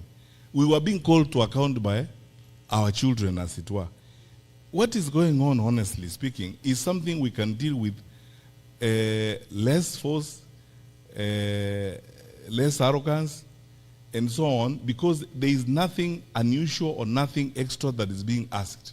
What this is voice, the Kenyan population, they may be young, they are voicing themselves, they're saying this, they're voicing concerns and raising issues. Why don't you address those issues, as it were? And find answers. Where we don't have answers, we can confidently say we don't have the answers, or bring them on board. That's why I've been saying we must be as open as possible, because we chose democracy. Why did we choose democracy? We don't want to listen to each other. We chose democracy. That's where I think, personally, I have a problem. That we are not listening. Let's listen to the issues that are being raised. Some of the issues that are being raised by Gen Z are straightforward matters that you can see, like recruitment and so on. If you need 200,000 shillings or 300,000 shillings today to get that letter of employing a teacher, 300,000 or 200, where are these guys going to get that money? And this is what they're asking. They're asking for, you know, equity. They're asking for objectivity, meritocracy, and these straightforward issues. Why should we even debate them in the first place if we are serious people, you know, in our society? So my view is, and then that is a position I've held for a long time. It's not just for this circumstance. Let us listen to one another. Let us listen to the younger part of our population. And I noted the other day in an interview that 70% of the Kenyan population, 70%, 7 out of 10 Kenyans you will meet are below the age of 35. So the 30% are the ones now sitting on these 70%, as it were. And if we are serious people, honestly, and I believe we are, shouldn't we be spending our energy and time on these 70% of the population? And if we are serious about what we believe, and these are the people who should be investing more of our energy, because this is the way the country is going to be in the future. Some of us are facing the door. These ones are coming in. Isn't this the part of our population that we should be spending time? And when they ask questions, we brutalize them, or we think it's not necessary for them to ask the questions. So my view is, and lastly on that particular matter, there are many things I will, when I release my manifesto, I'm going to point out, for example, a program that I would like to encourage Kenyan leaders to espouse. You guys are living in the US. You know something called the White House Fellows Program. The White House Fellows Program is one of the most famous programs that has trained leaders in this country. You know, young top interns who intern in White House, who end up becoming leaders who do great things. Of course, the most famous intern was Monica Lewinsky, for different reasons, for the wrong reasons. But you see, I would like, for example, I've been writing a program with my colleagues on my campaign team to develop a program like that in Kenya, if I had the opportunity myself to be president, and then replicate it 47 times in every county. Imagine how many young people you will bring into leadership through that. And then train them. Lastly, people forget one thing, by the way. The Matibas, the Kibakis, the Uhurus, who ended up becoming president, they started the experiment or the opportunity when they were 20-something years old. So why are we stopping them? Yeah, why are we stopping them? Where are we going to get leaders from? Sasa tunakaa sisi tukae huko mpaka tukuishie huko, then what happens? Because we should now begin that process of trying those 20-something, bringing them, you know, and working on that program. So my vision, which I will publish in the document, is that one of replicating that White House Fellows program and replicating it for 7 times in every county, and then using it to begin a new process of training young leaders. And I swear to you, I will manage it through a very brutal meritocratic process. Brutal. Yeah. I will not care whether somebody is Rendile or Michikenda or wherever they come from, whether they are pink, green, or yellow, provided they are Kenyans. And then you will see where Kenya goes after that. I mean, it will be interesting. Thank you.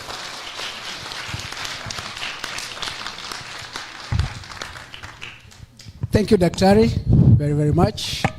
As you have seen, they are dimming and lighting our lights because they're saying it is time. Huko kwa klabu tunaita last call. We may not be able to, as I said earlier.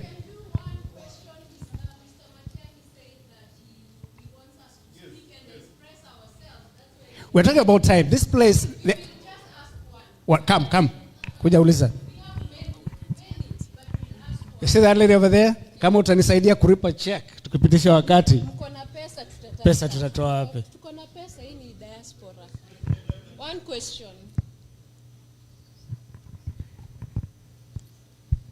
So, we would like to continue, as again we promised this place. And Vera will tell you it was very difficult to get this place. We want to be able to come tomorrow and get this place. Unaelewa? So please. Yeah.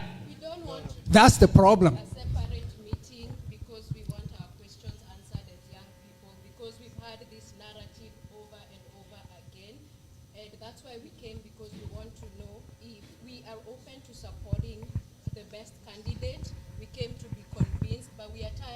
Silence as young people, not being given a platform all the time and being so yes. Ask the question. One. Just one there, okay. So you can get out of it. Yeah, so in the event that you become the president of the nation of Kenya, because there is a high possibility you will be the president. Yeah. And given the atrocities that Ruto has done, how will you hold President Ruto and his out of office and the complicit politicians and police officers accountable for over 94 deaths that have occurred at the protests that have occurred since last year and now? We want to see him jailed. That's what we want. We want all of them held accountable.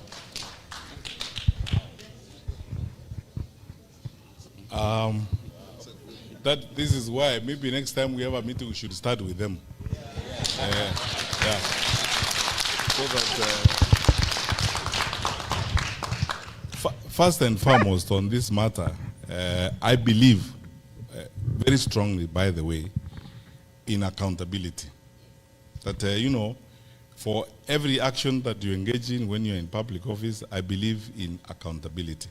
That you should be asked questions and you should answer for what you have done when you're in public office. That's why for many times we have been in public. By the way, I have answered questions myself about Rivayara. I've answered questions about cases of forced disappearances and said where investigations were not complete, the files are there, they should be complete, and I am myself ready to go before an inquiry. I think for this particular reason, and I agree with what you are saying, we have enough instruments. We are a country that is ruled by the Constitution and rule of law. We have enough instruments. We will not actually even need to reinvent any new instruments or write any new law. We are both local and international instruments. And by dint of the fact that we are signatories to these international instruments, I am sure that some of them will probably not even need us as a government or as a country to invoke them. I have said this before. This is not the first time I'm saying it, so that someone says I'm saying it before Zamia. I have said it before in a separate interview in media in Kenya, that people need to be advised about one thing. And I used to tell even police officers when I was their minister, don't take instructions from me to do something wrong, because when you're standing in the dock, I will not be there.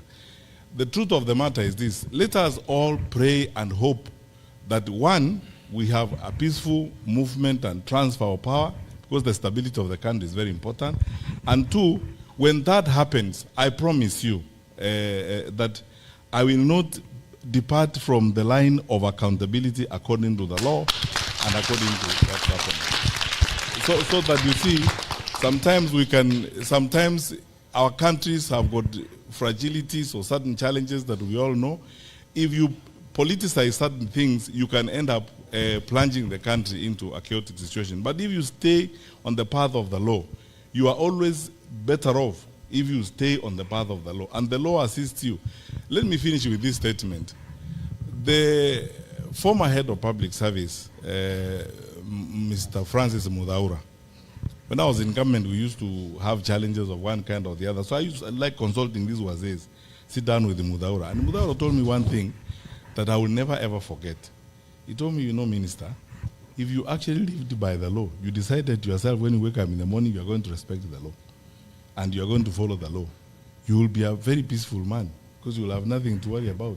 Because the law makes it easier for everybody, for those who are aggrieved, for those who have been accused, to do the right thing. So I think my view is, let us pray even as we part. Let us pray that we have that a peaceful arrangement, and through that we ensure that the law and the constitution we have in place, which is strong enough, comes into play. I will not betray the constitution. That's my promise. We have come to the end. This is a vote of thanks by Dr. Marwanga, please, before they shut us down. God is good, and all the time. Thank you very much, everyone. Very quickly, let me just give a vote of thanks. But before I do that, my name, as Mr. Mwaura, who is the chairman, by the way, of the DMV group, has said, thank you very much, Juan Mwaura. We have, here is the thing. I am one of those guys who went home believing in our country, and then I came back. In fact, I ran away eventually, saying, I'm done. When Dr. Matiang'i here called me that actually he's going to run, and they told me he's going to run, that's when I said, maybe I can actually go back home again. So and I know there's a lot of people like you, like me, who basically took off, but there is hope, isn't it? He has said there is what? There is hope. But then, how do we get him from where he is to where he needs to be in the office? Big challenge, and that's where we need the diaspora help. Why should the diaspora really be involved in this thing? Do you know that we in the diaspora actually know when Kenya is doing well and when it's not doing well? Right? When Kenya is not doing well, we are always wave. Is it wave? People are in hospital. People need fees, and so on and so forth. When the country is doing well, then we don't have to do what? Our people are also what? Are comfortable. So, if the country, if Matiang'i gets there, we will definitely benefit as the diaspora. Then here's the thing, we have power. What power do we have? We have power from where we come from the village we come from. So we can do three things to support Dr. Matiang'i here. One is, obviously we can vote. He has asked for the vote, isn't it? Secondly, we can also influence our villages. Talk to your people at home. First, tell them to get IDs, the young people. Tell them to get voters' cards. And then eventually to vote for who? For Dr. Matiang'i at the end. Second, let us try in social media to really brand Dr. Matiang'i. Let's sell him. And lastly, Dr. Matiang'i has to sell his vision, isn't it? He has to travel the entire country in Kenya, isn't it? How do you think we can support him with that? How can we support him? Wave. We can do wave. We can support him with what?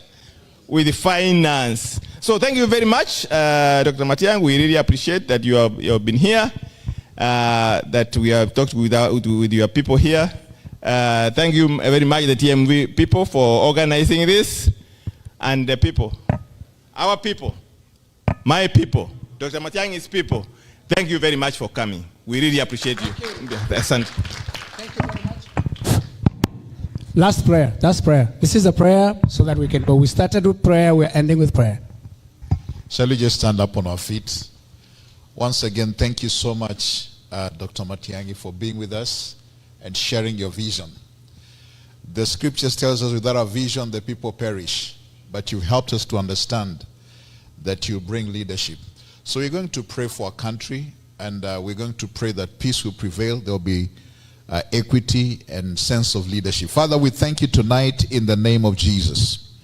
Thank you for the forum that we have had tonight. Thank you for the vision that has been cast to us. And above all, Lord, we pray for our nation, Kenya. We pray that in our nation, there shall be justice, there shall be equity, and Lord, that there shall be prosperity in the name of Jesus. We pray that, Lord, you raise up leaders, men and women, that will take their responsibility to heart, and that they will do their job even in righteousness. We ask for your blessing upon Kenya. We ask for your favor upon our land. We thank you tonight. We give you the glory and we give you the praise. It's in Jesus' name we pray. Amen. Thank you very much. We'll be communicating with you after this. Please stay engaged. Thank you so much.